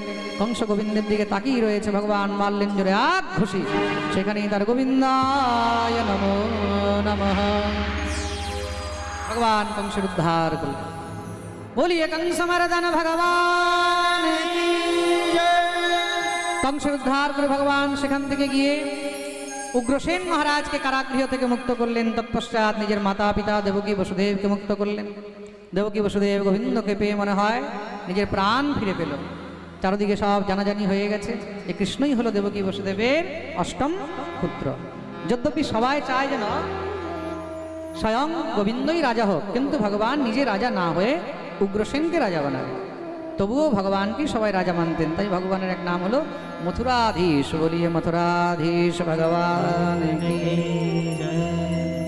নন্দ বাবাকে ভগবান বোঝালেন, বলে বাবা তুমি এখন ফিরে যাও, আমি কিছু সময় পরে আসবো। আমি যদি চলে যাই তাহলে মামার যে শ্বশুর মশাই সে তো অনেক দুষ্ট দুরাচারী, সে তখন সব মথুরাবাসীদেরকে মেরে ফেলবে। বুঝিয়ে সুঝিয়ে ভগবান পাঠালেন। ভগবানের উপনয়ন সংস্কার করা হলো। বিদ্যা অধ্যয়ন করার জন্য ভগবান গুরুকুলে গেছেন। কোথায়? সান্দীপনি মুনির আশ্রমে। কাশ্যম সান্দীপনিম নাম অবন্তীপুরবাসী নাম। অবন্তিকাপুরী উজ্জয়িনীতে ভগবান বিদ্যা অধ্যয়ন করলেন। 64 দিন থেকে ভগবান 64 বিদ্যা অধ্যয়ন করেছেন। গুরুদেবকে গুরুদক্ষিণারূপে গুরুদেবের মৃতপুত্র ফিরিয়ে দিয়ে আসলেন। পরীক্ষিত প্রশ্ন করেছেন, বলে প্রভু একটি কথা বলুন, ভগবানকেও কি গুরু করতে হয়? শ্রী সুখদেব প্রভু বলছেন আজ্ঞে হ্যাঁ। ভগবান নিজে আচরে ধর্ম জীবেরে শেখায়। ইয়দ যদাচরতি শ্রেষ্ঠস্তত্তদ্দেবেতরো জনঃ সয়ৎ প্রমাণম কুরুতে লোকস্তদনুবর্ততে। ভগবান নিজে আচরণ না করলে জীবকে কি করে শেখাবে? ভগবান দেখিয়ে দিলেন যে সংসারে গুরু ছাড়া আমারও গতি নেই। গুরু বিনা ভবনিধি তারহি না কই। গুরু করতেই হবে। যতক্ষণ তুমি গুরু করবে না তোমাকে সংসার থেকে কেউ পার করতে পারবে না, এই রিস্ক কেউ নিতে পারবে না। প্রেম সে বলো। গুরু মানে কি? গুরু তোমার সমস্ত সব পাপ অপরাধ সব কিছু গ্রহণ করে নেন, নিয়ে তোমাকে পাপ মুক্ত করে তৎপশ্চাৎ তোমাকে একদম শুদ্ধ করে ভগবানের কাছে পৌঁছে দেয়। প্রেম সে বলো। তার জন্য ভগবান এখানে গুরু করলেন। মথুরায় ভগবানের বন্ধুত্ব হয়েছে সেই বৃষ্ণিবংশী উদ্ধবের সঙ্গে। বৃষ্ণি নাম প্রবরো মন্ত্রী কৃষ্ণস্য দয়িত সখা শিষ্য বৃহস্পতি সাক্ষাৎ উদ্ধব বুদ্ধি সপ্তম। উদ্ধব ভগবানের পরম প্রিয় মিত্র, আর যেমন মিত্র তেমনই ভগবানকে নিয়ে সবসময় চিন্তন করতে থাকেন। প্রেম সে বলো। কিন্তু উদ্ধবের মনে একটি অভিমান আছে। কেন? বৃহস্পতির শিষ্য তো, যত জ্ঞান তত জ্ঞানের অভিমান। ভগবান দেখলেন জ্ঞানী আমার কাছে থাকতে পারে না, জ্ঞানী শুষ্ক হয়, তো জ্ঞান হলে কি হয়? দোষ দৃষ্টি হয়, বেশি জ্ঞান হলে বেশি দোষ দেখে মানুষ। প্রেম সে বলো। যত জ্ঞান হবে তত দোষ দেখবে, তার জন্য জ্ঞানী নয়, ভগবানকে প্রেমী খুব প্রিয়। ভগবানকে কে প্রিয়? প্রেমী। তা প্রেমী কারা? প্রেমী হলো ব্রজগোপীগণ, ব্রজবাসীগণ। উদ্ধবকে ব্রজে পাঠালেন, ব্রজ থেকে যেন প্রেম নিয়ে আসে।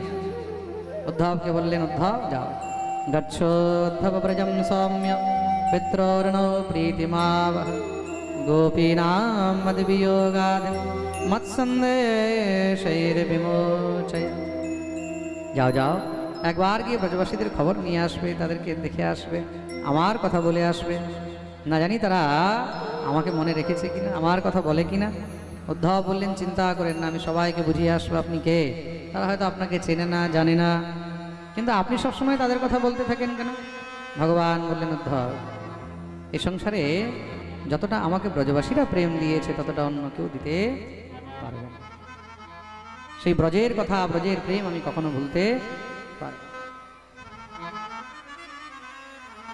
না। ভগবান উদ্ধবকে পাঠালেন। উদ্ধব ব্রজে এসে উপস্থিত হয়েছেন। নন্দ যশোদার কাছে গিয়ে উপস্থিত হলেন। মা ভগবতী যশোমতীকে কৃষ্ণ বিরহে কাঁদতে দেখে উদ্ধব বোঝাচ্ছেন, তুমি যার জন্য কাঁদছো সে তো স্বয়ং ভগবান।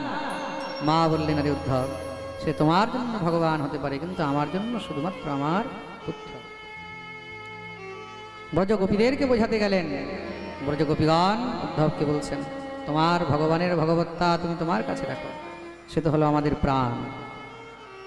कृष्ण मन कृष्ण तन कृष्ण ही हमारो धन, आठोयाम ऊधो हमें कृष्ण ही सो काम है। কৃষ্ণ ছাড়া আমরা আর কিছু বুঝি না। দেখতেই দেখতে সেখানে একটি ভ্রমর এসে রাধারানীর চরণে বসেছে। রাধারানীর সঙ্গে সঙ্গে তাকে তাড়াতে লাগলেন, স্পর্শ করবে না। মধুপকিত বন্ধ মা স্পৃশাং সপত্ন্যা কুচবিলুলিতমালা কুঙ্কুমশ্মশ্রুভির্ণা বহতু মধুপদস্তন্মানিনীনাং প্রসাদম যদু সদসি বিড়ম্যম যস্তদূতস্ত্বমেদৃক্। হে মধু, তুমিও কালো আর তোমার শ্রী কৃষ্ণও কালো। এই কালোরা কি সব কপটই হয়? তুমি আলাদা আলাদা পুষ্প বসে তার মধু পান করে তাকে পরিত্যাগ করে দাও, তদ্রূপ সেই কৃষ্ণ আমাদের থেকে মন ভরেছে, ছেড়ে দিয়ে চলে গেছে, তুমি ছোবে না। কতদূর বলবো তার কপটের কথা? যে যে তাকে ভালোবেসেছে, তাকে প্রেম করেছে, সে শুধু তাকে কষ্টই দিয়েছে। কি দোষ করেছিল বানররাজ বালি? তাকে লুকিয়ে মারল। মৃগয়ুরিব কপীন্দ্রম বিব্যধে লব্ধধর্মা শ্রিয়মকৃত বিরূপাম শ্রীজিতঃ কাময়ানা বলিমপি বলিমত্বাবেষ্টয়ধ্বাঙ্গবদীয় স্তদলমসিত সখ্যের্দস্ত্যজস্তৎকথার্থ। নিজেকে পত্নীব্রত বলে, আর পত্নীব্রত নিজেকে বলে যে তাকে প্রণয় নিবেদন করতে এসেছে, সে তো ভালোই বেসেছিল, তাকে বিয়ে করতে এসেছিল, সে সুবর্ণাখার নাক কেটে দিল। আর এদিকে দেখাচ্ছে যে স্ত্রী জিতঃ কাময়ানাম, আমি স্ত্রী জিত। হ্যাঁ, আর কতদূর শোনাবো তার কপটের কথা? নিজে মোহিনী রূপ ধারণ করে সমস্ত অসুরদেরকে মোহন করে অমৃত ছিনিয়ে নিল। রাজা বলি সে তো নিজে সর্বস্ব দিচ্ছিল। বলিমপি বলিমত্বাবেষ্টয়ধ্বাঙ্গবদীয়, সেই বলির সর্বস্ব বামন রূপ ধারণ করে হরণ করে নিল। উদ্ধব এসেছিল বোঝাতে যে তিনি ভগবান। উদ্ধব যেই লেভেলে জানে, গোপীরা তার থেকে 10 ডিগ্রি উপরের লেভেলের জ্ঞান উদ্ধবকে দিয়ে দিলেন। উদ্ধবের সমস্ত জ্ঞান সেখানে একদম জলাঞ্জলি হয়ে। উদ্ধব গোপীদের চরণ রজে গোড়াগড়ি দিয়ে প্রার্থনা করেছেন, আসামহ চরণ রেণুজুষামহং শ্যাম বৃন্দাবনে কিমপি গুল্মলতৌষধীনাম यादुस्त्यजं स्वजनमार्यपथं च हित्वा हेजुर्मुकुन्द पदवीं श्रुतिभिर्विमृग्याम्। হে প্রভু, আমি যদি কোনো পুণ্য করে থাকি তাহলে যেন ব্রজে আমি কোনো লতা পাতা তরু গুল্ম কোনো ঔষধি কোনো পাথর হয়ে জন্মগ্রহণ করি। কেন?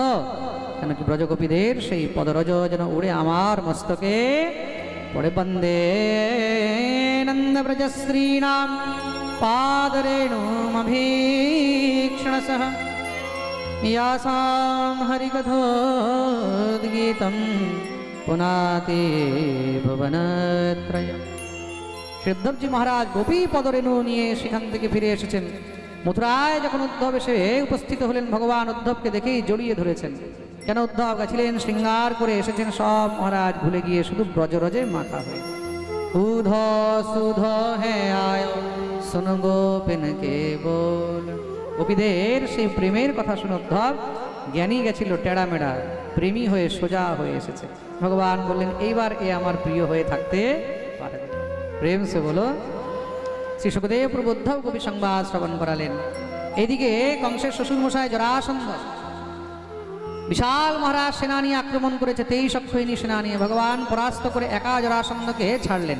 17 বার তাকে যুদ্ধে পরাস্ত করেছে। 18 বারের সময় সে নিজের সঙ্গে কাল যবনকে নিয়ে এসেছে। কেন? যদুবংশীদেরকে অভিশাপ রয়েছে যে কাল যবনকে তারা কেউ মারতে পারবে। এটা কাল যবনের আশীর্বাদ, আর যদুবংশীদের জন্য অভিশাপ। ভগবান দেখেন আমিও যদুবংশী, তাহলে আমাকেও এবার এখান থেকে পালাতে হবে। ভগবান ভগবতী যোগমায়াকে আর বিশ্বকর্মাকে আহ্বান করলেন। বিশ্বকর্মাকে বললেন, যাও সমুদ্রের মধ্যে একটি বিশাল নগরের নির্মাণ করো। আর যোগমায়াকে বললেন, সবাইকে নিয়ে গিয়ে তুমি সেখানে পৌঁছিয়ে দাও। সবাই ঘুমিয়ে রয়েছে। ভগবতী যোগমায়া সবাইকে সেখানে নিয়ে গিয়ে উপস্থিত হলেন।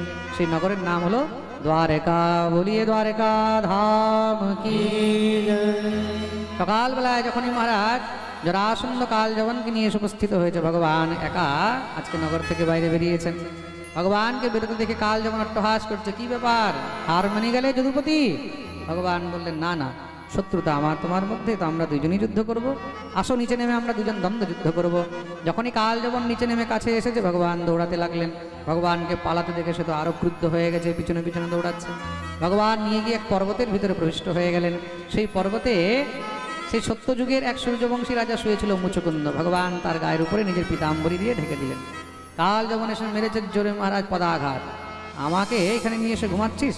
সঙ্গে সঙ্গে সে যখনই মহারাজ উঠে তাকিয়েছে, তার দৃষ্টি পড়তেই কাল যখন জ্বলে পুড়ে ছাই হয়ে গেল। তার গোবিন্দায় নমো নমঃ উদ্ধার হয়ে গেল। সামনে ভগবান চতুর্ভুজ রূপ ধারণ করে প্রকট হয়েছেন। মুচকুন্দ ভগবানের স্তুতি করলেন, প্রভু এই কি? ভগবান বললেন, আজকে তোমার বরদানটা কাজে লাগালাম। মনে করো, পূর্বেই মুচকুন্দ দেবতাদের পক্ষ থেকে অসুরদের সঙ্গে যুদ্ধ করতে গেছিলেন।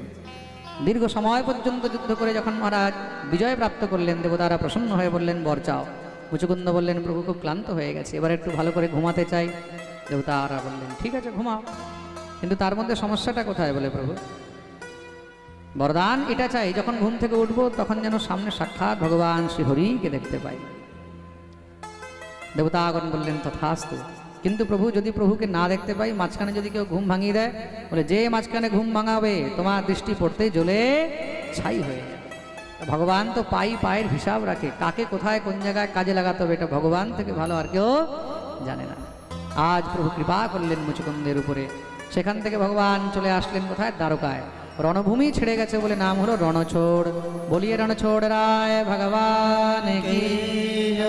এদিকে মহারাজ ভগবানের বড় ভাই বলদেব প্রভুর বিবাহ হলো আনর্ত দেশের রাজা রেবতীর কন্যা রেবতীর সঙ্গে। বলিয়ে রেবতী রমণ ভগবান কি। এবার ভগবানের বিবাহের পালা। ভগবান ভাবছেন আমাকে আর কে বিয়ে করবে? হ্যাঁ, কিন্তু ভগবানকে বিয়ে করার জন্য মা ভগবতী এসে বসে রয়েছে। ভগবতী লক্ষ্মী অবতার নিয়ে রয়েছেন কোথায়? রাজাসীদ ভীষ্মকো নাম বিদর্ভাধিপতি মহান তস্য পঞ্চাভবন পুত্রাঃ কন্যৈকা চ বরাননা। মা ভগবতী লক্ষ্মী বিদর্ভ নরেশ ভীষ্মকের ঘরে কন্যা হয়ে জন্মগ্রহণ করেছেন। নাম হলো রুক্মণী। বলিয়ে রুক্মণী মহারানী কি। রুক্মিণীর বড় 5 ভাই রয়েছে, সব থেকে বড় জনার নাম হলো রুক্মী। ভগবতী রুক্মিণী বাল্যকাল থেকেই গোবিন্দকেই একমাত্র কিন্তু মনোপ্রাণ দিয়ে ভালোবাসেন, তাকেই বিবাহ করতে চান। মাতা পিতা রুক্মিণীকে বিবাহযোগ্য দেখে জিজ্ঞাসা করলেন যে কেউ পছন্দ আছে কিনা। ভগবতী রুক্মিণী বললেন, শুধু একজনই পছন্দ আছে, দ্বারকাধীশ শ্রীকৃষ্ণ। শুনে খুব প্রসন্ন হলেন। গিয়ে রাজাকে বললেন, রাজাও খুব প্রসন্ন হয়েছে, ছেলেদেরকে ডেকে বিবাহের প্রস্তাব রাখলেন। কিন্তু বড় পুত্র রুক্মী ক্রুদ্ধ হয়ে গেল। আমার বোনের বিবাহ ওই কপটি, ওই ছলিয়া, ওই গোয়ালার সঙ্গে কখনো সম্ভব নয়। আমার বোনের বিবাহ আমি নিজের বন্ধু শিশুপালের সঙ্গে দেব। বলে সঙ্গে সঙ্গে মহারাজ শিশুপালকে নিমন্ত্রণ করতে চলে গেলেন। এদিকে তো রুক্মিণী কাঁদছে মায়ের কাছে। মা বললেন, আমিও কিছু করতে পারবো না, ছেলে যদি বড় হয় দুষ্ট হয় তখন মাতা পিতারও আর চলতে দেয়। চারদিকে পাহারা লাগিয়ে দিয়েছে, কেউ যেন বাইরে না বেরোতে পারে। ভগবতী রুক্মিণী কাঁদছেন, এখন কি হবে? সখীগণ খুব সুন্দর যুক্তি দিলেন, রুক্মিণী যদি তুমি মন প্রাণ দিয়ে দ্বারকাধীশকে ভালোবেসে থাকো, তার কাছে একটি পত্র লিখে পাঠাও, সে নিশ্চয়ই তোমাকে এখান থেকে উদ্ধার করে নিয়ে যাবে। পত্র লিখলেন। পত্র নিয়ে যাবে কে? একজন ব্রাহ্মণকে অর্পণ করলেন। কেন ব্রাহ্মণের জন্য কোথাও কোনো রোকথাম নেই। বিপ্রদেব পত্র নিয়ে বেরিয়েছে। একদম মহারাজ ব্রহ্ম মুহূর্তে ভগবানের কাছে গিয়ে উপস্থিত। ভগবান ব্রাহ্মণকে দেখে সুন্দর করে আসন দিয়ে বসালেন। কি ব্যাপার এই সময়? হে প্রভু, বিদর্ভ নন্দিনী আপনার জন্য এই পত্র পাঠিয়েছে। কি লেখা আছে পত্রের মধ্যে একটু আমরাও দর্শন করি। শ্রুত্বা গুণান ভুবন সুন্দর শৃণুবতাং তে নির্বিশ্য কর্ণ বিবরৈর হরতোঙ্গতাপ রূপম দৃশাম দৃশিমতামখিলার্থলাভম ত্বয়্যচ্যুতা বিশতি চিত্তমুপদ্রবম। হে নাথ, আমি যখন থেকে আপনার বিষয়ে শুনেছি, এই সংসারে আপনার থেকে উত্তম, আপনার থেকে শ্রেষ্ঠ, আপনার থেকে সুন্দর আর কেউ নেই। কিন্তু আপনি ভাববেন যে কেমন মেয়ে এইভাবে লিখছে, কিন্তু আমার কাছে আর কোনো উপায় নেই। আমি আপনাকে ভালোবাসি, আমি আপনাকে পেতে চাই, আমি আপনাকে বিবাহ করতে চাই। কিন্তু আমার বড় ভাই আমার বিবাহ আপনার মতন সিংহকে ছেড়ে এক শিশুপালের মতন শিয়ালের সঙ্গে ঠিক করে দিয়েছে। আমার কাছে আর কোনো উপায় নেই। যদি আপনি আমাকে এখান থেকে উদ্ধার করে না নিয়ে যান, তাহলে আমি নিজের দেহত্যাগ করব, কিন্তু তবুও অন্য কাউকে বিবাহ করব না। কিন্তু নিয়ে যাবেন কি করে? হ্যাঁ, একটি সুযোগ আছে। আমাদের এখানে নিয়ম রয়েছে, বিবাহের পূর্বে কন্যা গৌরী মন্দিরে পুজো করতে যায়। অন্তঃপুরান্তরচরীম নিহত্য বন্ধুম স্বামদবহে কথমিতি প্রবদাম্যপায় পূর্বে দ্যুরস্তি মহতি কুলদেবী যাত্রা यस्या बहिर्नववधुर्गिरिजामुपेया। সেই গৌরী মন্দির থেকেই একমাত্র সুযোগ, তুমি আমাকে নিয়ে যাবে। ভগবান আর কিঞ্চিত দেরি করলেন না, ব্রাহ্মণকে বললেন চলুন এক্ষুনি। রথে বসিয়ে ভগবান নিয়ে মহারাজ সঙ্গে সঙ্গে বেরিয়ে গেলেন। এদিকে সকাল হতেই ভগবতী রুক্মিণী নিজের সখীদেরকে নিয়ে গৌরী মন্দিরে পুজো করতে বেরিয়েছেন। ভগবতী গৌরীর পুজো আরম্ভ করলেন। ভগবতী গৌরী প্রসন্ন হয়েছেন, তার গলা থেকে মালা খসে পড়েছে। জয় জয় গিরিবর রাজ কিশোরী, জয় জয় गिरिवर राज किशोरी, जय महेश मुख चंद चकोरी, जय महेश मुख चंद चकोरी, जय गजवदन षडानन माता, जय गजवदन षडानन माता, जगत जननी दामिनी दुति गाता, जगत जननी दामिनी दुति गाता, जगत जननी दामिनी दुति गाता। जगत जननी दामिनी दुति गाता। মন চঞ্চল হয়ে রয়েছে, কেন এখনো তো আমার সেই বিপ্রদেব আসেনি। হঠাৎ করে দেখছেন দ্বার থেকে সেই ব্রাহ্মণ আসছে, ব্রাহ্মণের মুখে হাসি রয়েছে। দৌড়ে গিয়ে চরণে প্রণাম করলেন। বিপ্রদেব বলছেন একদম তৈরি থাকো, শ্যাম সুন্দর আসছে। ভগবতী রুক্মিণী আনন্দে নৃত্য শুরু করে দিলেন। এদিকে ভগবান দ্বারকাধীশ রথ নিয়ে এসে উপস্থিত। ভগবতী রুক্মিণীর দিকে যখনই তাকিয়েছেন, রুক্মিণী দৌড়ে এসেছে। ভগবান দৌড়ে গিয়ে রুক্মিণীর হাত ধরে তুলে সোজা রথে বসিয়ে নিলেন। দেখতেই দেখতে ভগবান নিয়ে চলেছেন, সবাই মারার পিছনে পিছনে যাচ্ছে। আরে লেগেও লেগেও বলিয়ে রুক্মিণী রমণ ভগবান কি জয়। এদিকে শিশুপাল বরযাত্রী নিয়ে এসেছে। সব তো মহারাজ শুনেই একদম রেগে বম হয়ে গেছে। রুক্মিণী শিশুপাল সব নিজের নিজের সৈন্য নিয়ে পিছনে পিছনে দৌড়াচ্ছে। এদিকে বলদেব প্রভু নারায়ণী সেনা নিয়ে সামনে দিয়ে এসেছেন। ভগবান রথদার করে প্রণাম করলেন। ভগবতী রুক্মিণী বললেন ইনি কে, বলে তাড়াতাড়ি ঘোমটা দাও তোমার ভাসুর মশাই। যখনই মহারাজ বলেছে ভগবতী রুক্মিণীও প্রণাম করলেন। বলদেব প্রভু বললেন এসব পরে হবে, আমাকে বলতে পারতে না? ভগবান বললেন যতক্ষণে বলতাম ততক্ষণে বউ নিয়ে অন্য কেউ চলে যেত। বলদেব প্রভু বললেন এই যে বরযাত্রীগুলো এনেছে এগুলো কি করবো? ভগবান বললেন চিন্তা নেই, পিছন থেকে ঘরযাত্রীগুলো আসছে, ওগুলোকে দেখে নিও। বলদেব প্রভু বললেন এগুলোকে আমি দেখছি, তুই যা। ভগবান বেরিয়ে গেলেন। রুক্মী পিছনে পিছনে গালাগালি করছে ভগবান। ভগবান সঙ্গে সঙ্গে মহারাজ যুদ্ধ করে রুক্মীকে পরাস্ত করলেন। সুদর্শন চক্র আহ্বান করেছেন, মেরে দেবে। ভগবতী রুক্মিণী চরণ ধরলেন, প্রভু মারবেন না, আমার ভাই তো, বলে খুব নিন্দা হবে। ভগবান তাকে বন্দী বানিয়ে দিলেন। বলদেব প্রভু এদিকে সবাইকে পরাস্ত করে এসেছেন। রুক্মীকে বন্দী দেখে তাকে মুক্ত করলেন। সেখান থেকে দ্বারকায় এসেছেন। দ্বারকায় ভগবানের দিব্য স্বাগত হলো। খুব সুন্দর বিবাহের ধুমধাম হয়েছে, সুন্দর মণ্ডপ সাজানো হয়েছে। পুরোহিত মশাই বর বধূকে ডাকলেন। খুব সুন্দর করে মহারাজ মঙ্গলাষ্টকের পাঠ হলো। মঙ্গলম ভগবান বিষ্ণু মঙ্গলম গরুড়ধ্বজ মঙ্গলম পুণ্ডরীকাক্ষ মঙ্গলায় তনো হরি। দিব্য মহারাজ উলুধ্বনি হচ্ছে, শঙ্খধ্বনি হচ্ছে, জয়জকার হচ্ছে। ভগবতী রুক্মিণীর সঙ্গে ভগবান দ্বারকাধীশের দিব্য মহারাজ পরিণয় হলো, বিবাহ হলো। বলিয়ে রুক্মিণী রমণ ভগবান কি জয়। খুব সুন্দর করে মহারাজ বিবাহ উৎসবের আনন্দ হয়েছে। এবার আমরা সবাই মিলেও বিবাহ উৎসবের আনন্দ করব। আর বিবাহের উৎসবের পরে এবার বিবাহের ভোজ হবে, সবাই মিলে প্রসাদ পাবে। আর প্রসাদ পেয়ে নিজের নিজের ঘরে যাবে। মনে রাখবে কালকের পাঠে ভগবানের অন্যান্য বিবাহ, সন্ততি বর্ণন, দ্বারকা লীলা, সুদামা চরিত্র, তৎপশ্চাৎ সুখদেব বিদায়, পরীক্ষিত মুক্তি, সম্পূর্ণ ভাগবত কালকে আমরা শ্রবণ করব। কালকেই ভাগবতের বিশ্রাম।